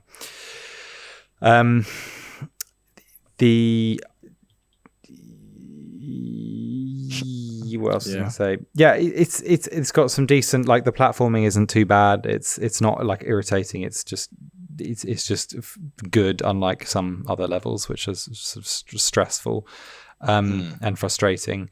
The trees on fire. Are they in the Mega Drive version? So in the Mega Drive version, they're not on fire. In Saturn, they're on fire. They're really cool. But they are there, though. The petrified trees are very, very cool. Yeah. Very, very cool. Again, I had this pretty close with Diamond Dust. It's got very good environmental integration like that. Something about the design of these levels, I just liked the Volcano Valley level. I just liked more. I like how everything's on a kind of the different heights, and the way you move through it's never as long as I think it's going to be. That's true. It's like you can move through it pretty quickly. You don't get lost like you do in Spring Stadium, although that's not necessarily a bad thing. The big bubbly lava is fucking cool, actually. I'm just looking at it like froth. Yeah, it's great, isn't it? It's really nice. It's actually a fucking good level, this. I'm always surprised when I get to it as to how much I like it. Yeah, that's fair. But Badniks, and there's nothing particularly like overwhelmingly brilliant, but I just like it a lot. I think it's they're very, very solid. I also like how when you take the pipes, when you jump in those red pipes, it takes you to quite far-flung areas of the map, so you get to random islands. If you look at the map, the whole map, they're really far away. Yeah, it's really cool. That's really, really secret cool. areas. Yeah. And on that, this game is very good at secret areas. Actually, it is, and it rewards you for exploring. When you spin dash through the walls, through a wall, that's always really cool. It's really exciting. Diamond Dust has a great one of those. Yes, as does Green Grove, obviously. Yeah. And yeah, if it's properly, like, if you move around and if you go across lava fields because you've got the red shield, you can get to some power-ups and secret areas that they're just so nice the way they're contained. So yeah, big fan. I like it a lot. Cool. Rock solid level. Very happy with it. Yeah. Talking about like it's a meal. Yeah. It's tasty. I agree, but I don't know. I think the best thing about this level is the Mega Drive music. Just what it has is it and you know who convinced me of this? Shout out the YouTube channel Bacuriabox 12. Because he did a video on top 10 fire themes from Sonic. Oh yeah, this was in it, and I'd never noticed it until he talks about it, and he's so right. The intensity of the fact that you're going through a level in a hot, active volcano, it's clearly a big space, which is reflective. Active. It's reflective from the echo of the synth. The da da da. It has a big sort of reverb to it that makes it sound really dramatic. Strong punching ding ding ding ding bass line. It's really just heavy hitting, and it carries you through as a level and a mission, and it's fucking great. And that's lost in the Saturn version because it's just too much. It's too cinematic. It's too intense. It is too much. I agree. This knows what it's doing. It is just a game, whereas that one makes it more of like a like a sort of big. It's too large. It just this feels is contained. Slightly like brilliant. Out of place. I don't know. It doesn't work somehow. No, because it isn't like blowing up and erupting. No, it's not. But it's still a very tense place to be, which is what this reflects perfectly. It's more low key. I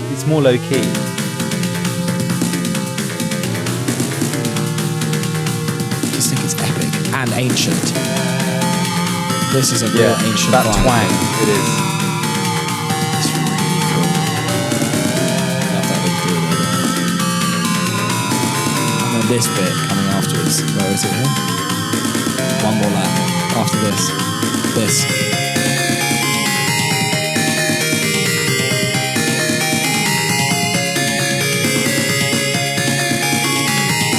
Listen to the drums. They're going insane. It's just fucking cool. It's got like a grandiosity. It's got a real epicness to it, which is just. But that's more effective than the Saturn version, which is too much. Just too much. It's too on the nose. Yeah, and then what the Act 2 does, which is really cool, is it like calms it down.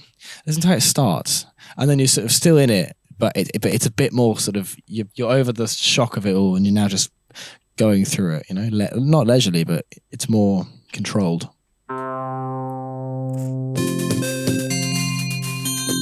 It's more exploratory, like Flame Core 1 and 2, the flame in the cabin. Oh, Flame Core's so good, isn't it? It's so good. Yeah, it's really good actually. I haven't appreciated how good. They're really.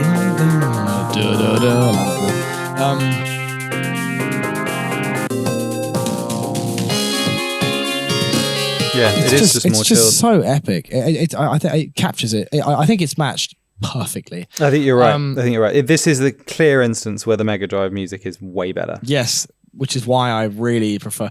And I like the heat haze, but I actually just prefer it without. I just like it. Yeah, I'm more. looking at it now. It's definitely more like clear, isn't it? It's more red and sort of sharp, and I don't know. It's more saturated. Yeah, no, I actually think I do. I didn't think I would, but I actually do agree with you. Yeah, but I mean, I get it. It has the desired effect. The crystals, I agree, are great. I like how in Saturn the crystals are just bigger. That's cool. I like that because fair enough. Blue and green, they're lovely. Again, ancient and secret and deep and underground. They complement the lava color-wise so well. Yeah, exactly. I like the trees. I like this. I guess everything around it is like dried magma. Yeah, it's petrified rock. Yeah, which is really cool. I mean, that's great. The crystal structures on the like gateways which house the ring portals are they're really quite cool. they're quite like sort of like Voyanui-esque from Bionicle. I love the lava waterfalls. I love, as you said again, just to repeat, I love the shield integration. Once you get the red shield, I love how you can just you can blitz through it. But I don't know. I'd say the novelty of being able to walk on lava doesn't really wear off. I think it's really cool. Yeah, it works very well. I like breaking the rock, the like rock platforms. Yeah, the sand. They often reveal rock. a secret tunnel. I like them. Fuck the red flicky birds. They're a pain in the ass. And I really like how Act 2 starts. They're a pain if you don't have the shield. Yes, I like how Act 2 starts on the sort of grid. You know what I mean? It starts in like a on like a square. Yeah. I don't know. That always stood out to me as being quite sort of iconic. Yeah. And recognizable.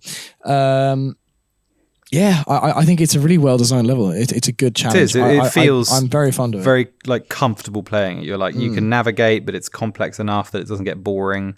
Yeah. It's rock solid. And good secret areas. I'm just watching a gameplay where a guy goes through a wall, gets an invisibility thing. It's so cool that they're so good.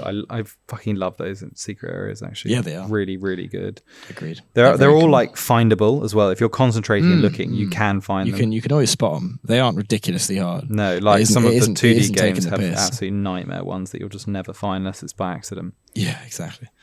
That's that. I think it's a very strong zone. As always with these, but from here on, these next 3, 4. I don't know. I found this bit so good. I found that bottom 4 the hardest because I really like them all. No, I knew they'd all be down there. Top 3. They were hard to arrange. This was easy. Weirdly, my top 2, it took me so long to actually decide which one I liked more. He's unsure. No, I have it now, but it took me ages. I really couldn't decide. I'm locked in. Nice. You ready for my number 3? Yeah, go for it. Green Grove. Yeah. Nice. What a beautiful level. Isn't it heaven? Oh my god, it's literally divine. It can't be better. It's just beautiful. It is. What a joy when you boot up the game and you're just in heaven. Oh, it's so nice. How nice I think, maybe other people don't. How nice do Tails and Knuckles look? I just think they're so cool. I think they're. No. I really like them. I think they're the weird 3D blocky ones you find in the levels. I think they look great. I love how Tails is really light and Knuckles is they are weird, but I really like them. Again, this is my nostalgia talking. I think I used to get so excited when I found them. I remember. Yeah, I think that's a cool. Do we like that mechanic where I like that. They're just chilling in the zone. As always with I like it when you have to find the special rings in the level. But it's even better than it's not just the special rings. No, it's exactly. Literally the guys. It's the same as the finding the gate. But yeah, it's a treat to actually just like meet them. I like that. That's great. And they just take your rings and take you away and dump you in the special stage, and that's it. The magic world. Yeah, and then return you with 0 rings. Yeah, it's a bit rude that. This level in the Saturn, so this they obviously they must have spent more time on this, like upgrading this level than any other one, because it's the best upgrade and enhancement. I'm obsessed with it. It's so fucking nice. The little mice that come out of the holes in the wall, the worker moles that are constructing something, don't know what. The flowers, the beautiful blue, orange, red flowers, the mushrooms, the ponds with the water that ripples, the way the rivers actually look and like move. It's just so satisfying and juicy. Yeah. The bridges and how they move with weight, like Sonic's weight affects them when you walk over them. Yes, we definitely said that in another. Isn't that great? That only we did. I mentioned that point in Sonic the Hedgehog 1. That mechanic only happens in Green Hill, so it's nice that they brought that back for this. Really cool. And the design of the level is just fucking fantastic. I love how you can after even in Act 1, once you've done the first section, you can drop down and revisit and re-explore. And once you finish the whole act, you end up back at the start. That's great. I know. It's like circular, and then Tails is waiting for you. Yeah, just a treat. I like it. I like when they appear later. Yes. Doesn't happen very often, but yeah. I think it only happens in Spring Stadium where they're both there. I think in all other instances they're separate, but in Spring Stadium you find one instance where they're both together. Yeah. So talking of Sonic R like assets, this has that iconic house structure that appears on the island as well. Also in don't even. It's also in Sonic R, which is just gorgeous. I love that thing. I don't know who lives in it, but it's so nice. It's so cool. Yeah, it's such an iconic, happy. I know. It's just the symbol of bliss. I know, isn't it? It's so nice. This level is comforting green trees. It's just love. It's pure happiness. This level, and then you've got. I really like, although it's slightly marred by Speed Sim, because you hear this Speed Sim when you boost it up every fucking time. I fucking knew you'd say that. How annoying is that? I used to love it, but actually that's sort of depleted it a bit. It's stupid. But what a lovely song, as is this. They're so good. Pure joy. Yeah. Such a triumph. What are the Mega Drive ones like? Are they... Nice, good. Oh, this is Windy Valley. Yeah, iconic. Similar kind of vibe. Absolutely.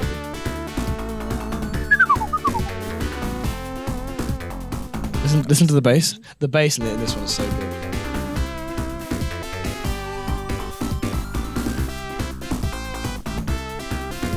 Oh yeah. It's really like alive and hectic.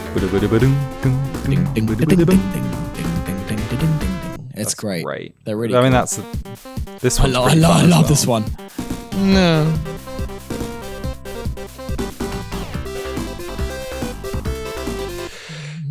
Crazy. I mean, what an impact that song had. I know. Well, I mean, no, one remix. One remix, yeah. Yeah, but it's so iconic. Yeah. Agreed. It's gorgeous, and what I really love about it is how distinctly Sonic it is as well, with the familiar checkered pattern, the immediate loop-de-loop. I know. All of the palm tree, those beautiful palm trees. In the Saturn version, they have monkeys climbing up them as well, which are really cool. And then let's just talk about quickly our boy, the hunter, the hermit crab Badnik, with the ball that orbits it. It is the most interesting and somehow this game thing I have ever seen. Yeah.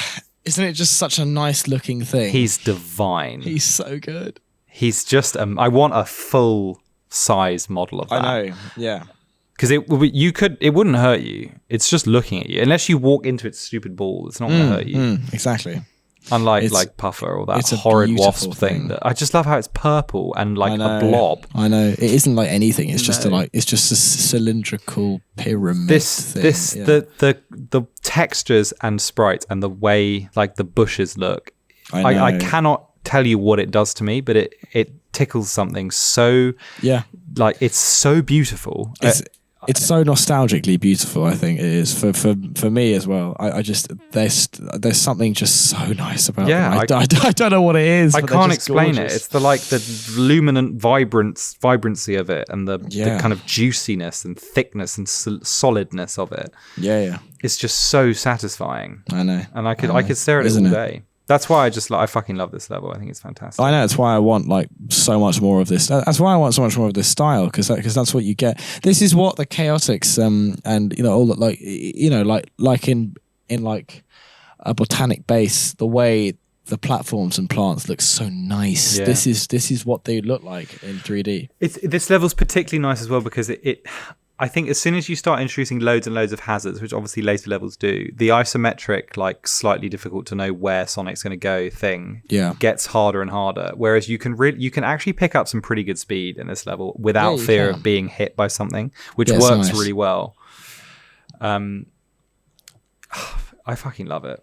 I absolutely love it. I think it's fantastic. Yeah, fair. If the other two levels weren't more interesting, this would be number one. But the only thing this level doesn't have is like a little bit of spice, a little bit of intrigue. It's just a really beautiful Sonic level. The two I haven't said, I think, have something that just... That's so interesting. Just puts them the ones you haven't said. Wow. Yeah, okay, cool. Well, that's your three, yeah? That's my number three. Beautiful Green Grove. Close to my Green Grove, but not yet. My three is Diamond Dust. Okay, thank God that's not higher. I know. I don't know why that. Yeah, I was worried you were going to give it undue praise. But. Yeah, mate. I know you've thought that recently, but you got to chill. Right, so why so high on it? Love Diamond Dust. I think it's just bliss. I think it's just. I mean, I like it all for the same reasons you do. I just like it a bit more because I think it's just such. It's just such a treat. After the mania of fucking Spring Stadium, which is just like overwhelming you get put into this glorious, simple and confident, just snowy wonderland, and you just dance across these, across the icy panels, past the snowy waterfalls, past the like happy chill penguins. There's a secret snow bridge. I just think it's great. It's just a really nice area. I like the trees. I like how in the Saturn version there are igloos in the background. I think that's great. It's just a really nice area. The ice caves are cool. I like the sort of spiky obstacles. They're good. It isn't like a bitch to play as well. As you said, it's sort of a treat after Rusty Ruin and Spring Stadium, which are a bit harder. Yeah. As you said, I love navigating through the snowfalls, jumping up the sort of snow waterfall to the snowy river. That's really cool. Snowmen are a bit nuts, but they're quite cool, I guess. I mean, they're quite unique. Bit weird. The frozen skeletons you mentioned, that's great in the wall. Gives it the ancient feel, which is there throughout, and is much more there in the next two zones I haven't said yet, which is really cool. It's just lovely. I think it's nice. And as mentioned, this song is just brilliant.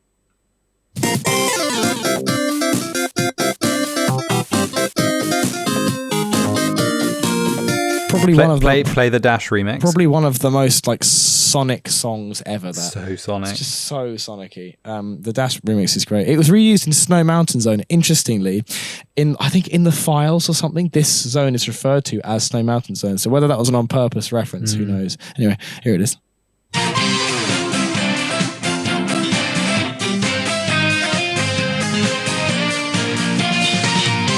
Pretty good. Much more crunchy. That's from, I think that's from Mario and Sonic or something. That's what they use it from. Anyway, yeah, and then how does this one go again? Yes, that one's nice. No, I sort of not much more to say about it. I just think it's great. I like how it's snowing in Saturn version, as you said. The snow bumpers are lovely, and it's in the like little round silvery domes. Yeah, I like them. Yeah, it's just sort of it really. I just really, really like this area. I think it's gorgeous. I'd love to be here. It's a really good snowy place. Yeah, that's that. Nice. Okay, so that leaves us to the final two. Final two. What is your number two? My number two is so I've got the ones I've got left are just no, I'm going to say it. Oh. No, I'm going to say it. My ones I've got left are Panic Puppet and Rusty Ruin, right? So sad. My number 2. And what are yours now that I've disclosed mine?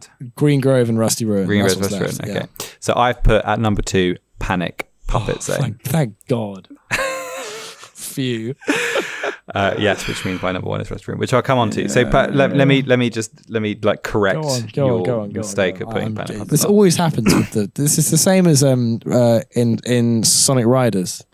With the dimension thing, called that one. It's the same thing. Yeah, that's it. Anyway, go on. Tell me. I guess. I mean, what I like so much about Panic Puppet is how it's different.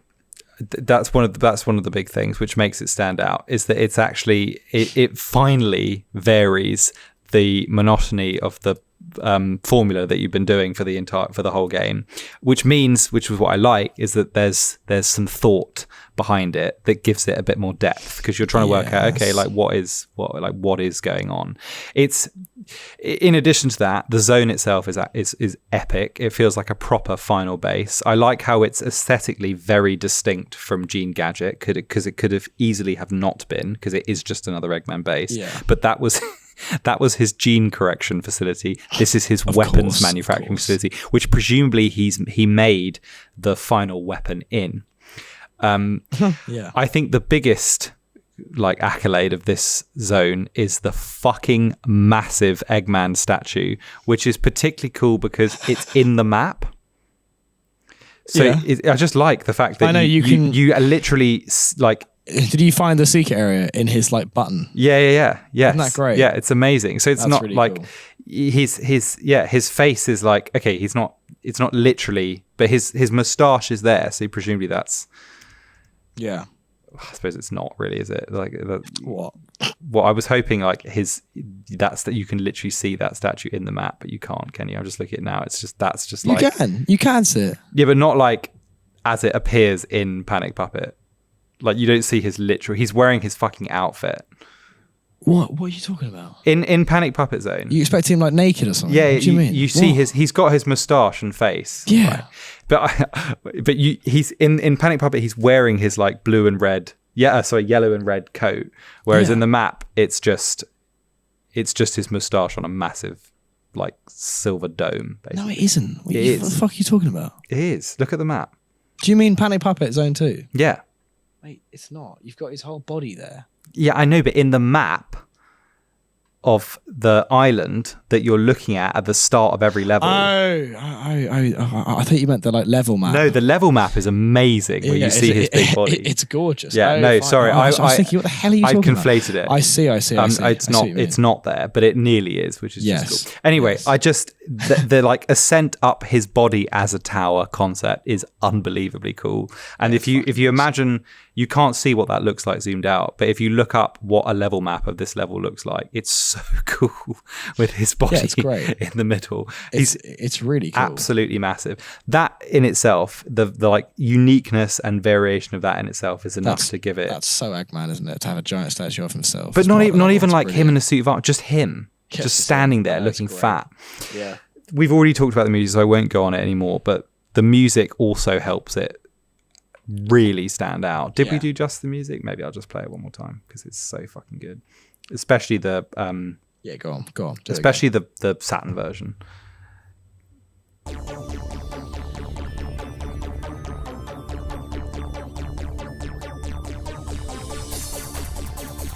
Nothing can be more foreboding than this. I know, it's so cool. It's too much. It's too intense for what the game is doing. Yeah.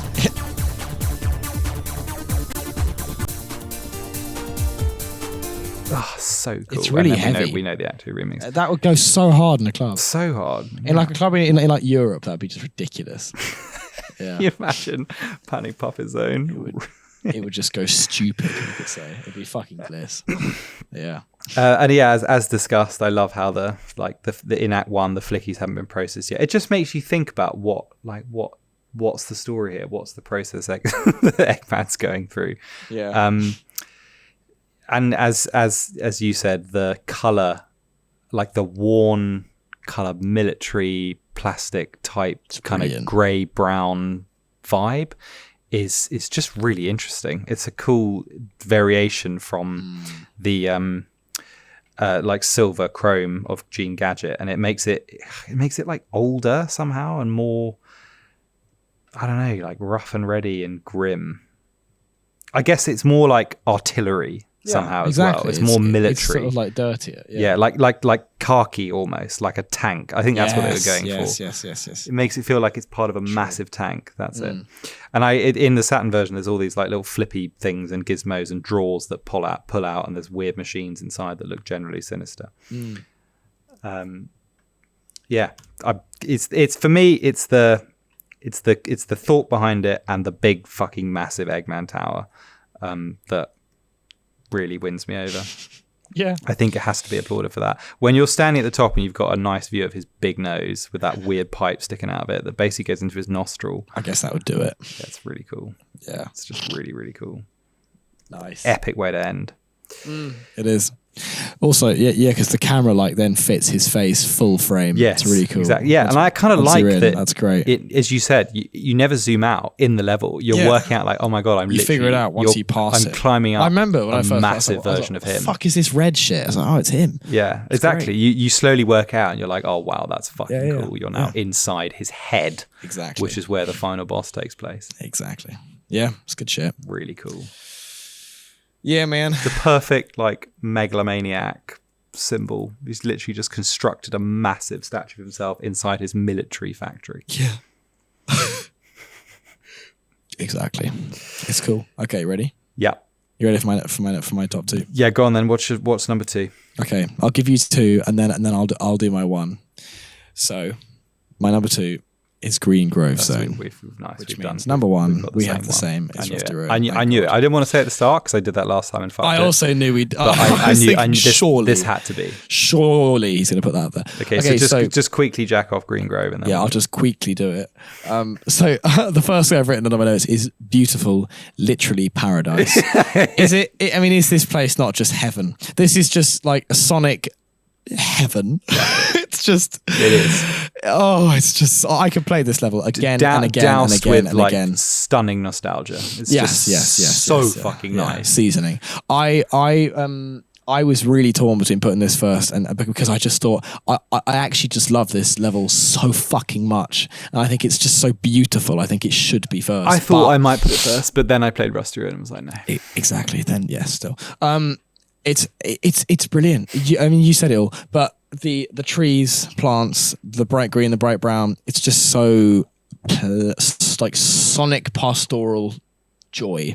I love the pools on the floor, the little ponds you can walk through, like the cracks in the wall, the sort of like nice, soft, brown, rocky. It's so comforting and warm. I mean, like, no wonder you've got such a nostalgia, because this would be such a nice thing to view as a child and explore. It's just brilliant. Heaven. The bridges are great. It is like sort of, it's the first sort of like 3D Green Hill-ish, but I think it's just way better than that and so nice. The meshy greeny outline, as you said, but I mean I completely agree that there's something magical about it. It's gorgeous.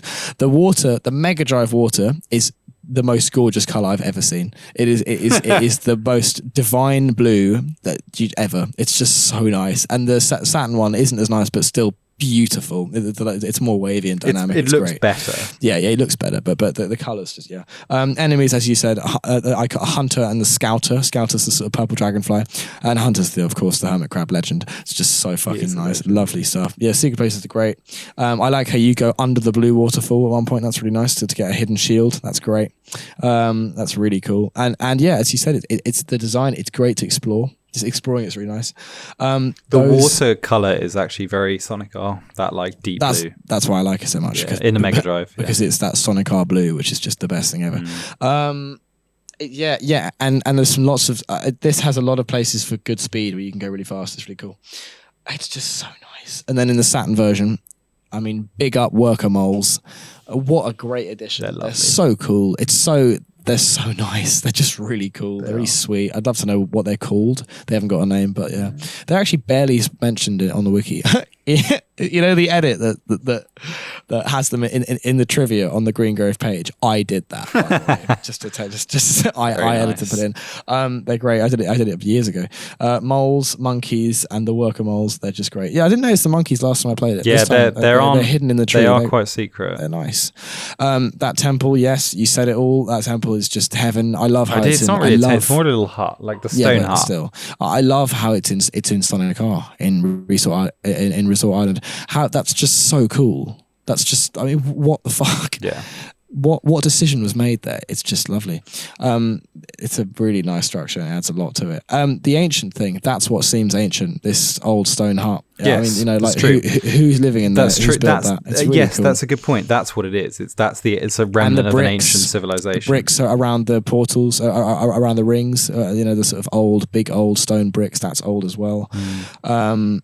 Because the Flickies definitely didn't build that. No, like they're too. Well, no. We can build to that on the in Rusty Ruin because that has the most. Yeah, that has the most of evidence for it. But as you said again, this song. Oh, just this song again. It's just bliss. It's just joy.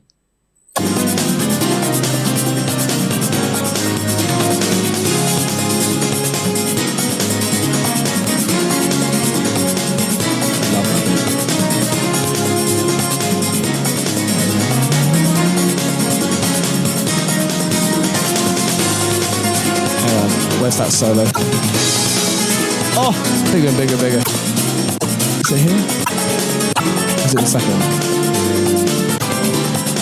This. Just listen to this. How good is this breakout?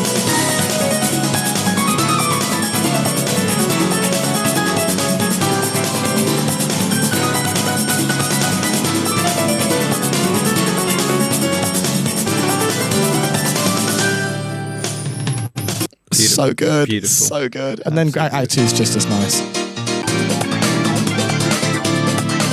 Funkier as well. You know, with the brass. Oh, it's just fucking bliss. And you did the Mega Drive. That one's great as well. Iconic opening song. It fits so. But I way prefer the Saturn one. I think it fits perfectly because it's chill and just happy and nice. Whereas this one's a little bit more sort of like manic. It's pretty big. I much prefer the Saturn one. Yeah, that's it really. I think there are a few Sonic zones or places that I think would be nicer to be in and are just more pretty and just lovely to look at and be in. It's just gorgeous. I love it when you get a big sort of bunch of the trees in the background. You can look at them and they're just these big, fat, juicy, like thick green, vibrant leaves. You just think, oh, they're so nice. They're great. Anyway, that's that really. It's just great. Fucking great. Big fan. So let me talk Rusty Ruin for a bit. On to the first one. Well, we can take it together. You just jump in. Yeah, go for it. This again, I've always loved this level, but when you look at it from the perspective when you're doing a pod and you got to talk about it and rank it, actually this is the superior level. Yeah, this is the winner. It is the winner. Where to start? I mean, firstly, it's divine. It's completely beautiful. I love the way it looks. I love the merging of ancient ruins with overgrown nature. Isn't it just great? How the grassy verges I love fringe it when that's everything. Done anytime. It just looks so nice. All of the medieval touches are vibrant and juicy and beautiful and well crafted. As always, they never have a consistent historical because you have these now, like these are Arthurian knights. You have these Greek pots, and then you have these very much Arthurian knight design helmets everywhere. So and then Doric pillars and the Greek pillars. Yeah, they aren't Doric. You can't see the top of them. You can't tell what they are. Oh fuck, you're right. Sorry, but they're ribbed, aren't normal. they? But I swear Doric pillars are normally ribbed like that. No, you get composite and Corinthian. I've just seen on the playthrough what the fuck you were talking about with the engravings. I think that's literally that is the only time that appears. Yeah, because the rest are underground. Yeah, still, I will. Then at least you saw it. Fucking idiot. Then there's the knights, the torches, the overgrown thing. So cool. The in the Saturn version, as you progress through different parts of the level, the weather changes, which is just a really nice touch. The rain is get great. Misty and rainy, and that's really cool. Then there are these giant Flicky statues. I love those. In amongst the vases and all the pillars. They are so cool. And then cool. But also in like alongside the knights. So that begs the question, what is happening there? Why are there statues of Flickies? Did the Flickies make them, or did a previous civilization make them that perhaps worshipped or adored the Flickies in some way? I suspect it's the latter. I don't think the Flickies crafted no, the that. Flickies didn't fucking make them. but I reckon it was maybe. But like I don't think it might have been an ancestral.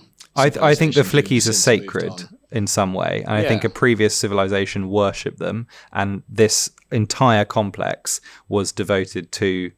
It's like the temple of the Flickies, basically. Yeah.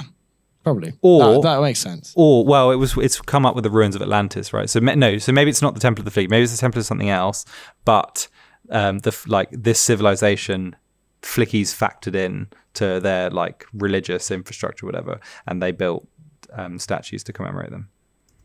Yeah, maybe. That's my working theory. Anyway, it's just really cool. Makes you think, wow. What's happening there? It does. That's so interesting. I love it when Sonic. He always does that, even from like Labyrinth. Not all levels do, but when they do, no, but as in give the intrigue of like, what is this? Yeah. Where's this come from? Yeah. It is a complete blend of like it's both a medieval castle and like a Greek temple at the same time. It is very interesting. It's just ancient, which is really cool. Yes. So nice. The badniks are fantastic. That croc. I fucking love. I love the croc. I don't know why. I love the croc. Also in the Saturn version, there are these cute little mice that poke their head out of the pots. Yeah, out of the pots. I love them. They're so great. Cool. Big fan of them.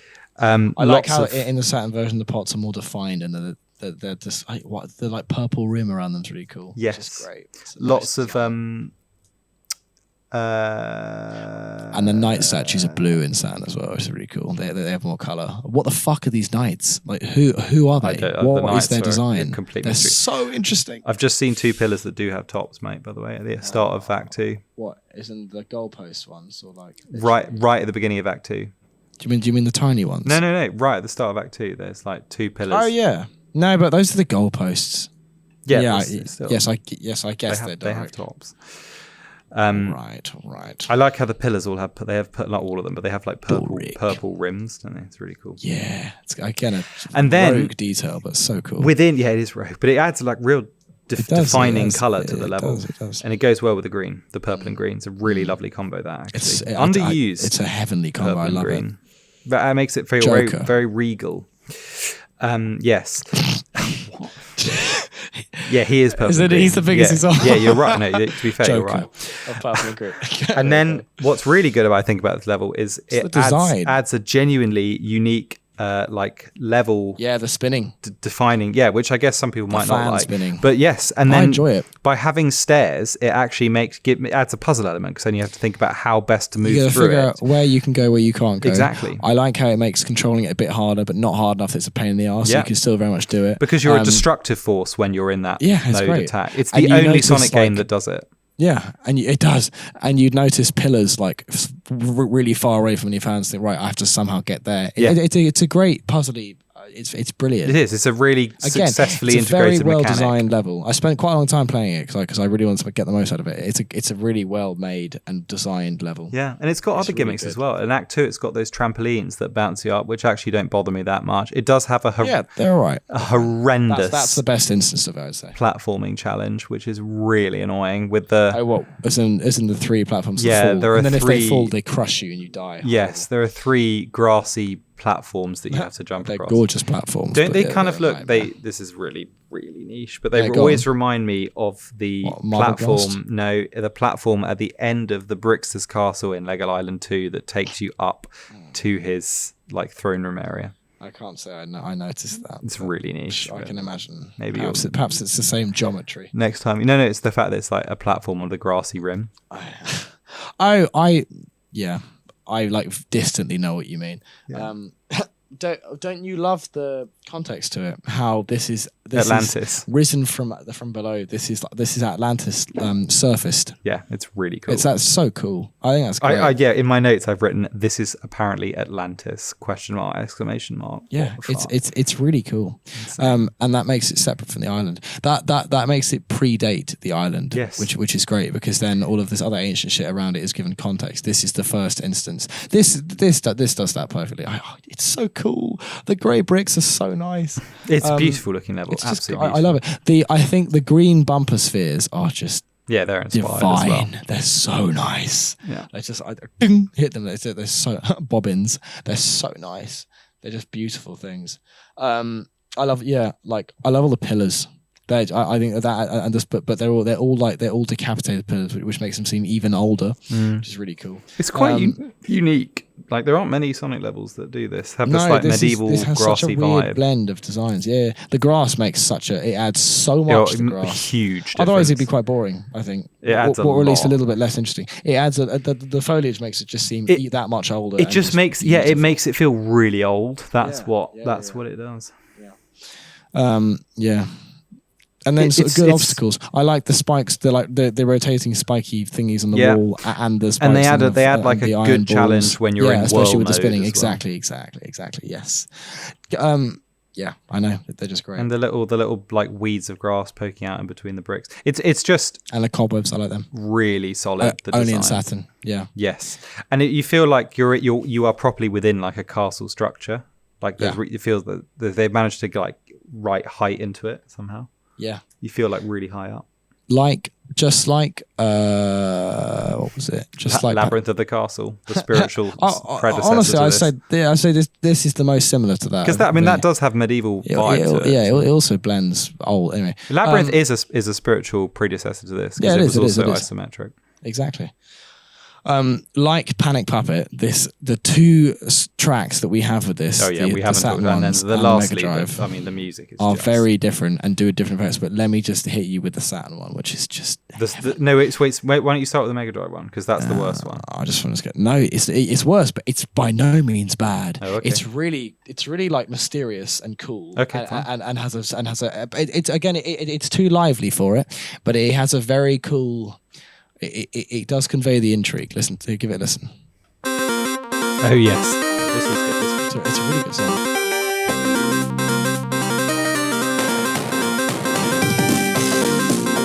Bass, such good bass.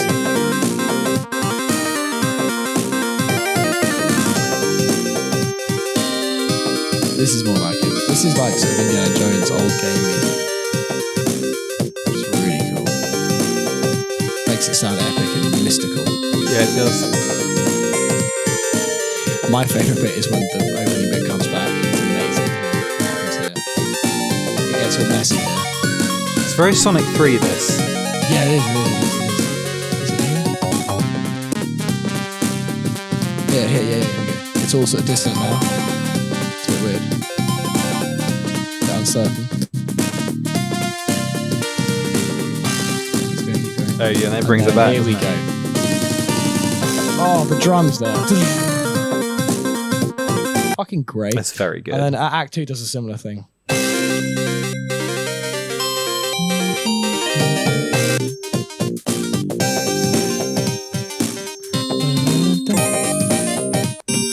So I really enjoyed that one. That is really good. They're really cool, but just have a bit more motion to it than the dreamy like gliding Saturn ones, which is just sent from above. It's like a dream.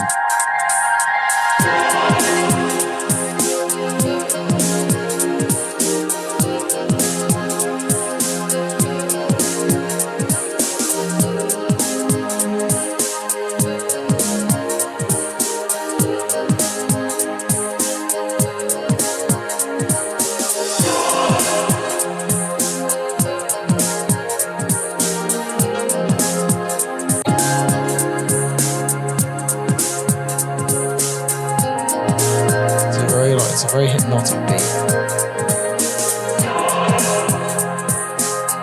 And Act 2 is this. I love Act 2.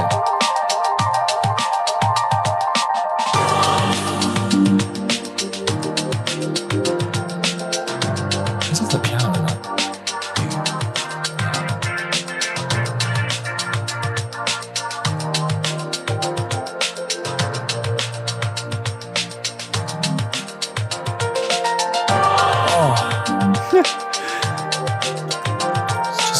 It really conveys the ancient feel of it.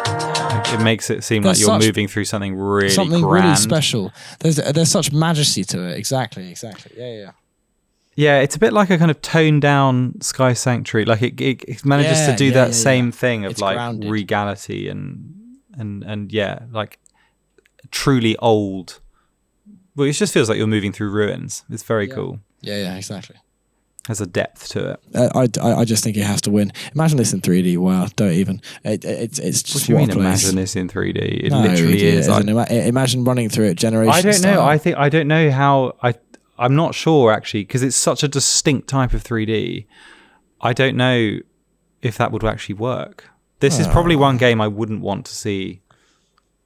I mean, I'd see it, but I'm not like that interested in it. I always want to see it. Anyway. Oh, you know what else I like? I like how in Saturn, you might lose some of the charm of this very specific type of texture though, because that's what makes it look so nice. Oh, man, I think I started a sentence there. Yeah, but you were wrong. Let me finish my sentence. I like the Saturn tiles. You know how there's some loose tiles? Yes, that's cool. I know what you mean. Yeah, they are cool. Just had to get that out. Yeah, thank God. We're all on the edge of our seat. Yeah, thank God for that. No, that I think that's about all I have to say about it. I just adore it. It's very cool. I think it had to win. It was the most just fascinating and exciting one on the board. It is, and aesthetically, it's an absolute triumph. Agreed. Interesting how the order is. It's the classic Sonic formula, but like Green Hill, Marble Zone, Spring Yard. Yeah. Then it deviates quite dramatically with Diamond Dust. Yeah. Still. Yeah. It's more like Sonic 3 formula from then on. Yes. Yeah. Diamond, ice cap launch based. Yeah, very much so actually. Yeah. Nice. That's it. Go. Levels. Rusty Ruin 1. Rusty Trombone. I'm pleased because it's a knockout level. Really, really good. Yes, agreed. It's outstanding. Right, let's run through these bosses. So the boss is in the third act of every level, and you have to fight a variant of the Eggmobile. Yeah. Sadly, none of them are named. It's just apart from the last one, which is called the Final Weapon, which is the final boss, which you get only if you get all 7 emeralds from the special stages. So, I mean, there are 8 of these. How should we do it? I think let's just breeze through. We don't need to talk much about them, but I'll start. My number 8.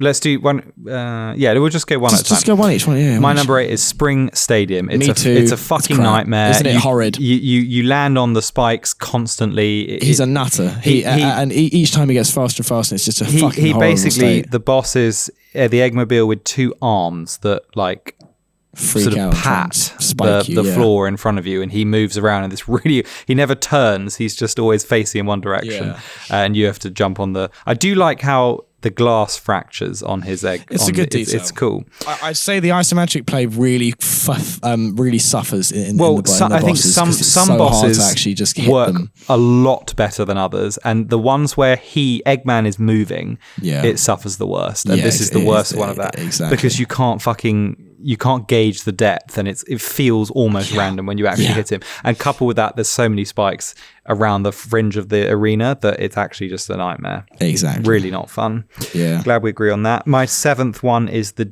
Diamond Dust. Okay, mine's Gene Gadget.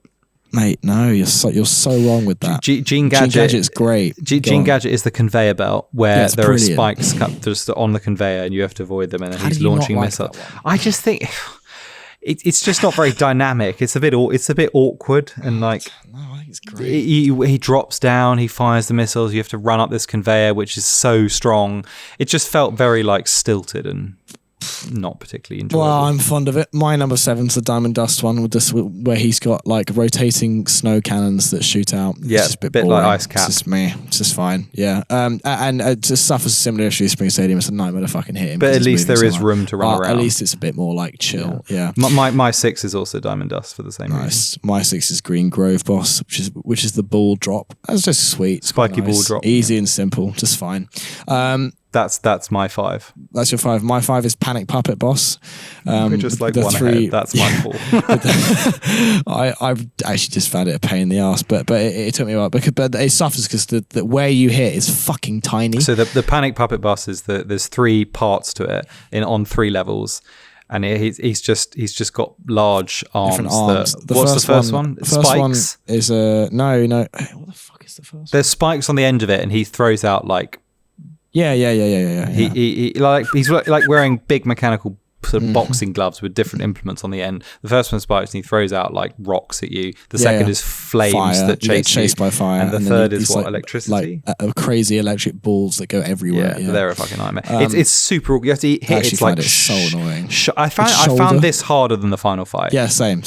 This was a bitch. You have to hit its shoulder pads when they glow. It's so hard, but really awkward. Like where you think you'd hit isn't where you hit. You have to hit anyway. It's actually it's a really dumb design. So it's janky. Very janky. You should have his head free to hit anyway. Yeah, it's just silly. You should be hitting his head. My 4 is the Volcano Valley boss. Yes, that's my 3. There you go.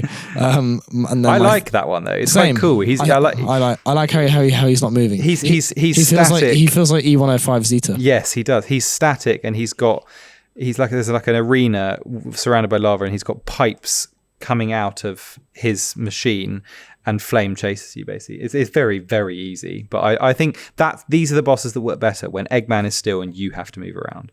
My number 3, yeah, I agree. My number 3 is the Rusty Ruin boss. Yeah, that's my 2. Nice. What the fuck? So weird. I love the knight statue. I think it's really cool.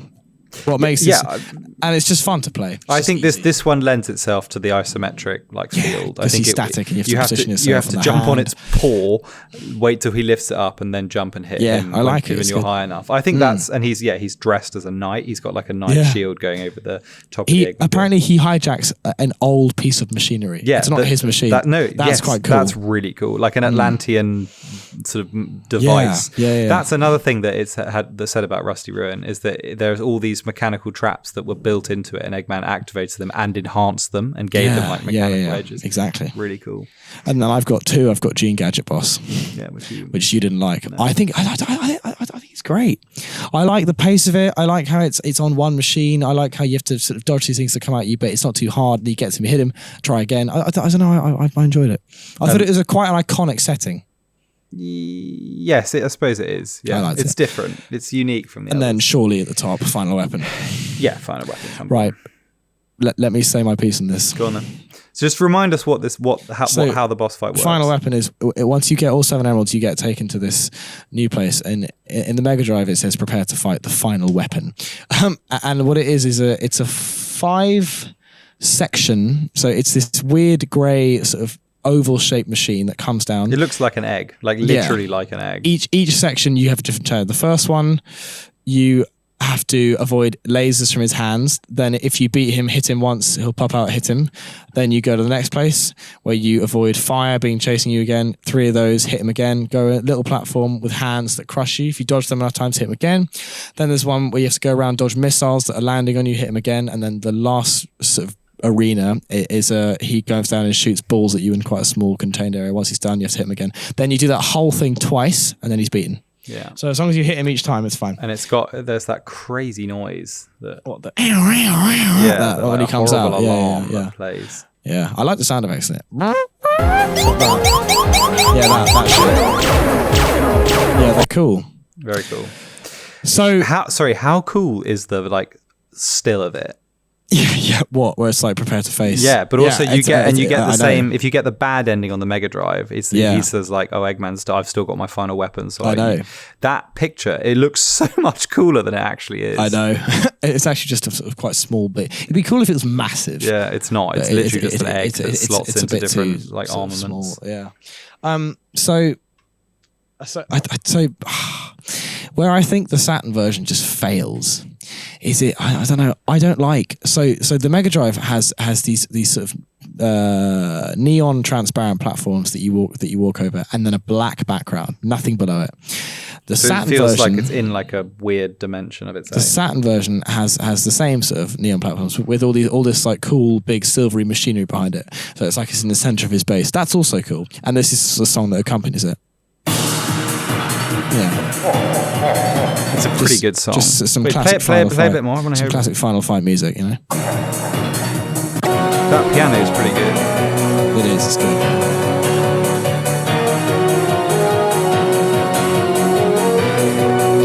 Yeah, like It's very classically Final Fight, evil, yeah. I'll play the boss theme later as well, because that's brilliant. But what Mega Drive does something magical. Everyone loves this song. I'm not surprised. Does something magical to it. Accompanying the endless black void beneath you in this weird, simple boss arena where you fight this strange machine and do the same thing twice. You have this, not some tense showdown music, but this sort of dreamy, slightly tense, but also not, just bizarre music that is just, I think, so cool and interesting. Listen to it. It has so much space in it as well. Just pay attention to just the space it leaves you to just sit and hear silence.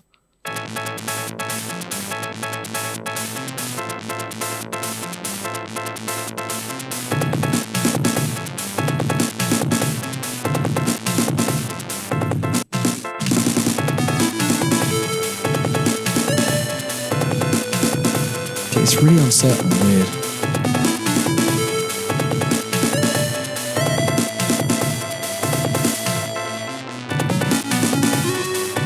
This was great. Here it comes.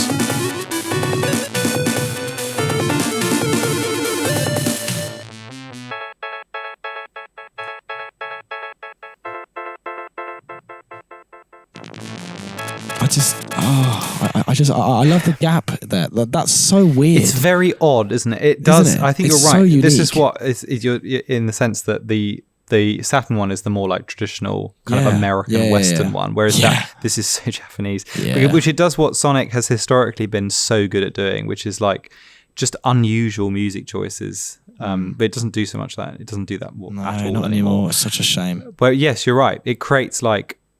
They obviously they based it off the vibe of the level design, whereas the Saturn brief was like final boss, make it intense and scary. Yeah. Whereas Jun obviously looked at this place, this like void, and went, let's make it trepidatious, uncertain, strange, unsettling, and that's genius. Great? Yeah, I agree.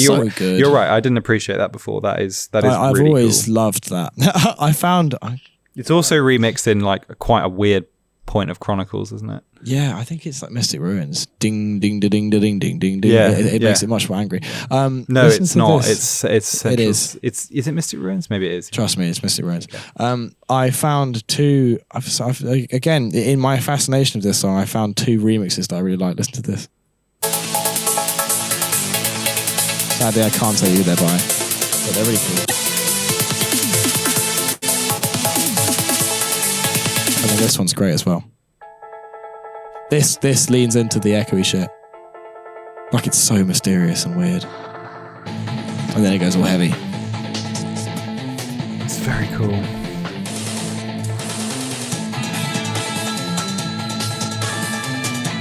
It's brilliant. Yeah, I had new appreciation for that. I didn't. Yeah. I agree the music is much better, but I prefer the way I prefer the aesthetic of the Saturn one. I'm afraid I like the way the platforms look and the lack of a black void. Fair, but I don't know.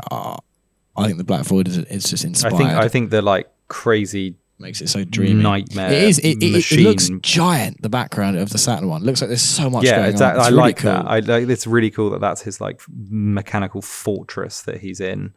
And this is like the top layer, and underneath is everything that's fueling his gene-altering project and missile factory. Exactly. That's cool. I like the second boss theme of the Mega Drive, which I didn't notice last time. This. Oh yeah, there's two, aren't they? This is cool. I noticed they changed. This is great. This cool. has some nice flats in it. I love this kind of shit. Very sort of like Castlevania. Is this it? Oh, I love those. Really cool. And then this one too. This is great. This is iconic, yeah. It's really good. and then I love this unused one.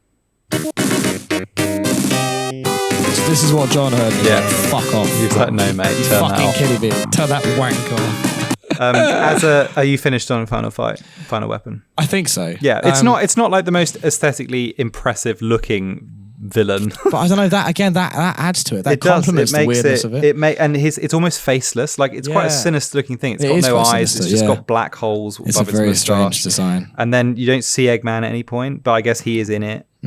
It's very cool. Yeah. It kind of feels like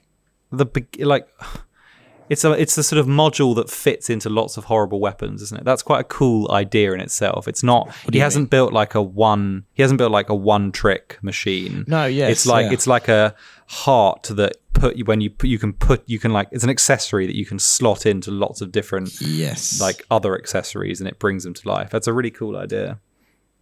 Very versatile final boss. Agreed. It does lots of things. Cool. I think that's it for boss, right? I think so. And then this is the boss music from the Saturn, which is just standard good shit. I like the laugh. Dun, dun, dun. Yeah, the final boss is like a ramped up version of it. It's a good beat. It is good. It's quite twisted too. That's what I was going to say. It's great. I love this bit. It's groovy. Oh, good key change. Well, I can't hold it any longer. Go on, let it out. There is one. I know exactly where you get out. Get out. There's one piece of music we haven't played, and it is so fucking good. I'd say it's like top 10 of the whole Sonic franchise. It goes. I'm gonna let it play. Are you ready? Hit it.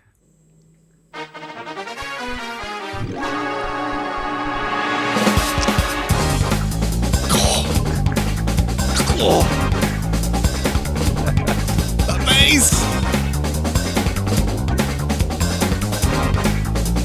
It's very Marble Blast. Very.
Couldn't find a place to stop it. It's just probably the stankiest, funkiest shit that's ever been pumped out ever. So unbelievable. I mean, what a groove! Yeah, it's so good. Richard Jack went to town on that. That is, of course, the special stage. Unbelievable from the Saturn soundtrack. Fucking I mean, compared to the sort of very average shit that is this. Oh, it's terrible. It's actually really bad. It's pretty horrid. Yeah, it's really grim. Nice. This is just unbelievable. Yeah. This is what plays when you get the emerald. And how gorgeous does that look? Isn't that? Oh, the emeralds are so actually nice. In both. I mean, the PC one. In both they're great, enormous. But in Saturn it's just so nice. Sorry. Yeah. Yeah. It when he gets it's proper stunning. So Sonic R that I love it. Great. Nice. Yeah. That's just great. I like it. Yeah. I that is the highlight of special stages.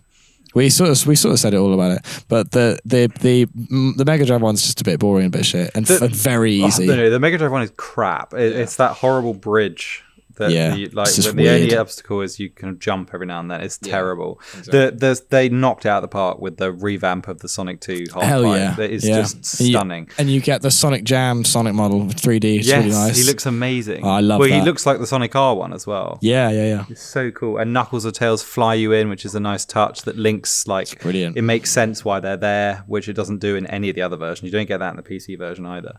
Yeah. And the Emerald just looks stunning. That, like, old texture just looks so...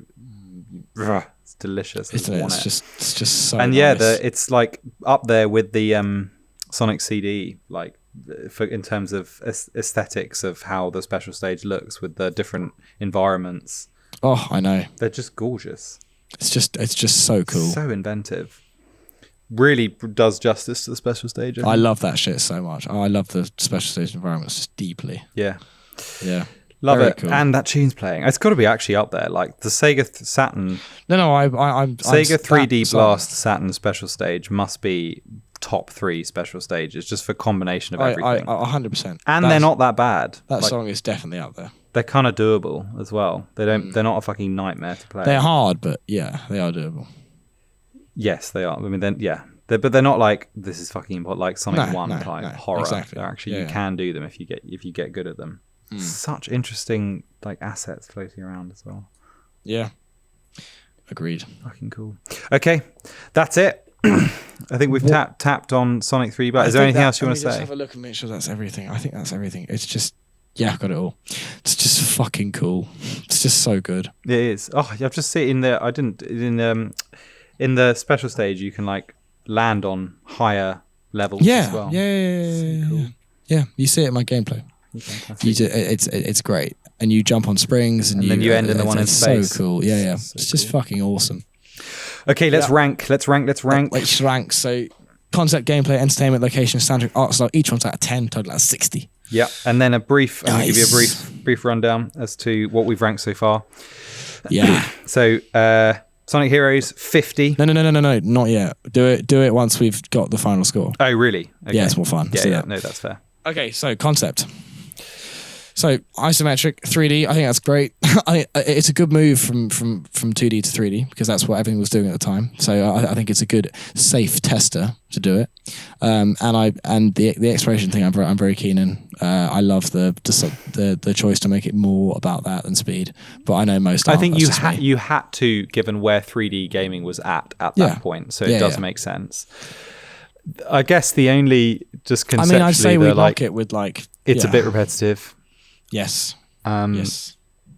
He doesn't like. I like how he looks, but objectively, it doesn't look amazing. No, exactly. But I think they did the best they possibly could. I reckon concept maybe like 7 or 8. I think 7. I think 7. Yeah. I think 8's a bit. Yeah. 8 feels too generous. I think 7. Gameplay. It should also probably suffer there because we said repetition and playing as him. I think because he's a bit slippery. I think concept should be 8.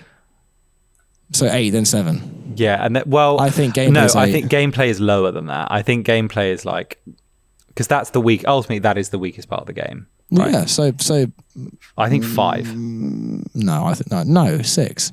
I think 5. It's not 5. He can't platform. It's quite difficult to get good depth Are we depth doing control. 8 then 5? Yeah, I think concept 8 fine, gameplay. fine, I think fine. come on, you got to not gameplay. It's not. No. I wasn't going to accept 7 and 6. 8 and 5. Yes, 8 and 5's all right. Fine.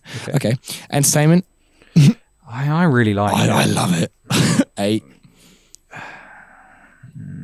Or no, 8's too 8. high. No, too 8. high. It is, I played it twice in 1 week and I loved it. But I loved it. I know. The visuals make it. I think 7. Okay, fine, 7, but no lower than a 7. Yeah, 7. Generous 7. Okay. Locations. They're pretty good. Green Grove, Rusty Ruin, Spring Stadium, Diamond Dust, Volcano Valley, Green Gadget, and Panic Puppet. They're actually very good. They're very cool. diverse. They're really and strong. The bases are really strong archetypes. Like interesting bases as well. Yeah. They've got something special to them. They're not just normal Eggman bases. I agree. They're purpose-built facilities for specific things. Exactly. It's got to be like 8. Oh, it's going to go 9. But I mean, like Green Grove, we have seen before. I know, but it's so Spring stunning. Stadium. I could hit 9. 9 could be fair. We gave Sonic 1 9. Low 9 is fair. I think 9. Go on, let's do 9. Low 9. Soundtrack. Ooh. This is tricky because which one? Well, I think you have to look at them both. Let's just combine them both. I mean, 3D Blast is like 10, and then Mega Drive is maybe 6 or 7, 6. So I say we go 8. Let's go 8. Let's hit 8. 8 feels a bang on. Yeah, it feels right. And then art style. Oh, I love it. 9. A 9. Look how gorgeous these. No, maybe even 10. Look how gorgeous these levels look. They look amazing. I would give it a 9. Yeah. Well, I'd like a 10, but fine. No, I think 9. Is it 9 or is it 10? No, Shadow got 10. Riders also got 10. No, because Sonic's too weird to give it a 10. 9. That's what I'm saying knocks it down. 9. Okay, we have a total ready. Hit me with all of the other ones. Okay, so let's go from like worst to best, right? So the lowest score we've given so far is Sonic Superstars, 25 out of 60. So fair. So below 50%. Then the spiritual predecessor to this game, Sonic Labyrinth, got 29. Yeah. Then we gave Sonic 2. Sorry, we gave Sonic. I don't know. Fuck. It's difficult. We gave a couple 44. Okay, there are 2. So yeah, Sonic 2 8-bit got 44, as did Sonic Advance. Yeah. 1. Then we gave Sonic the Fighters 46 out of 60. Then we gave Sonic Colors 48. Then we gave Sonic 1 49. Then Sonic Heroes got 50 out of 60. Followed by Sonic Riders, which got 54. And lastly, Shadow the Hedgehog got 57. Oh, yeah. So this got... Oh, and sorry. I missed out All Stars. All Stars. Yeah. Which got 47. So that fits in between. How funny. Yeah, Sonic the Hedgehog 1. Just below Sonic the Hedgehog 1. Sonic 3D Blast got 46. Ah, okay. Interesting. So what's that on par with? Remind me. Colours. That is bang on par with... Or was it Fighters? What was it? Which one? That was Sonic Fighters. No, I thought so. Nice. Yeah, cool. Is that right? I think that's fair. Yeah. You think it's above All Stars? It's one below All Stars? No, this should be higher than All Stars. This is why I'm saying we should knock it down for gameplay. Gameplay isn't that bad. Make gameplay 6. Then it's fair, I'd say. Then look, 8, 6, 7, 9, 8, 9. What else got 6 for gameplay? Labyrinth got 5. It's better than Labyrinth. This is better than Labyrinth. Superstars got 5. Fighters got 5. This is 6. It's so hard. This is a 6. Yeah, all right, fine. I'll give it a 6. Retcon it. Which makes it, apart from that, I think these scores are correct. Yeah, they are. So that means it's 47 out of 60. 47, okay. Which is, that's good. Same as last episode. Same as last step, yeah. Cool. That's fair. Yeah. I probably get the same amount of enjoyment, maybe, out of both. But they have to, a very different type. I prefer, probably the same I level. prefer Sonic 3D Blast. Same, but taking an objective standpoint, we have to. I say this is where this goes. If I went off pure personal enjoyment, this would be way higher. Yeah, I agree. Just because I just love it so much. But no, this is. I think this is correct. Nice. Okay. Cool. Agreed. Good. Okay. 47. Hell yeah. Good 47. Shit. Nice. What is our next? Another ep in the bag. What's next? What's the next game? You tell me. The next game is going to be. Hang on. We are jumping ahead. We're gonna jump ahead real far to or real far back, depending on. Well, yeah, technically real far back to.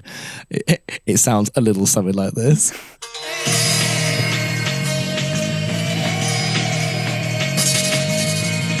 Sonic and the Secret Rings. Sonic Secret Rings. Our first dip into the. What's it called? A lot of that. It's the storybook series. The storybook series, yeah, where Sonic goes back to the days of the Arabian Nights. It's going to be so weird. I can't wait. Pretty cool. It's going to be a freaky journey, that, playing it again. Yeah. Imagine me just like dancing off into the distance as this plays.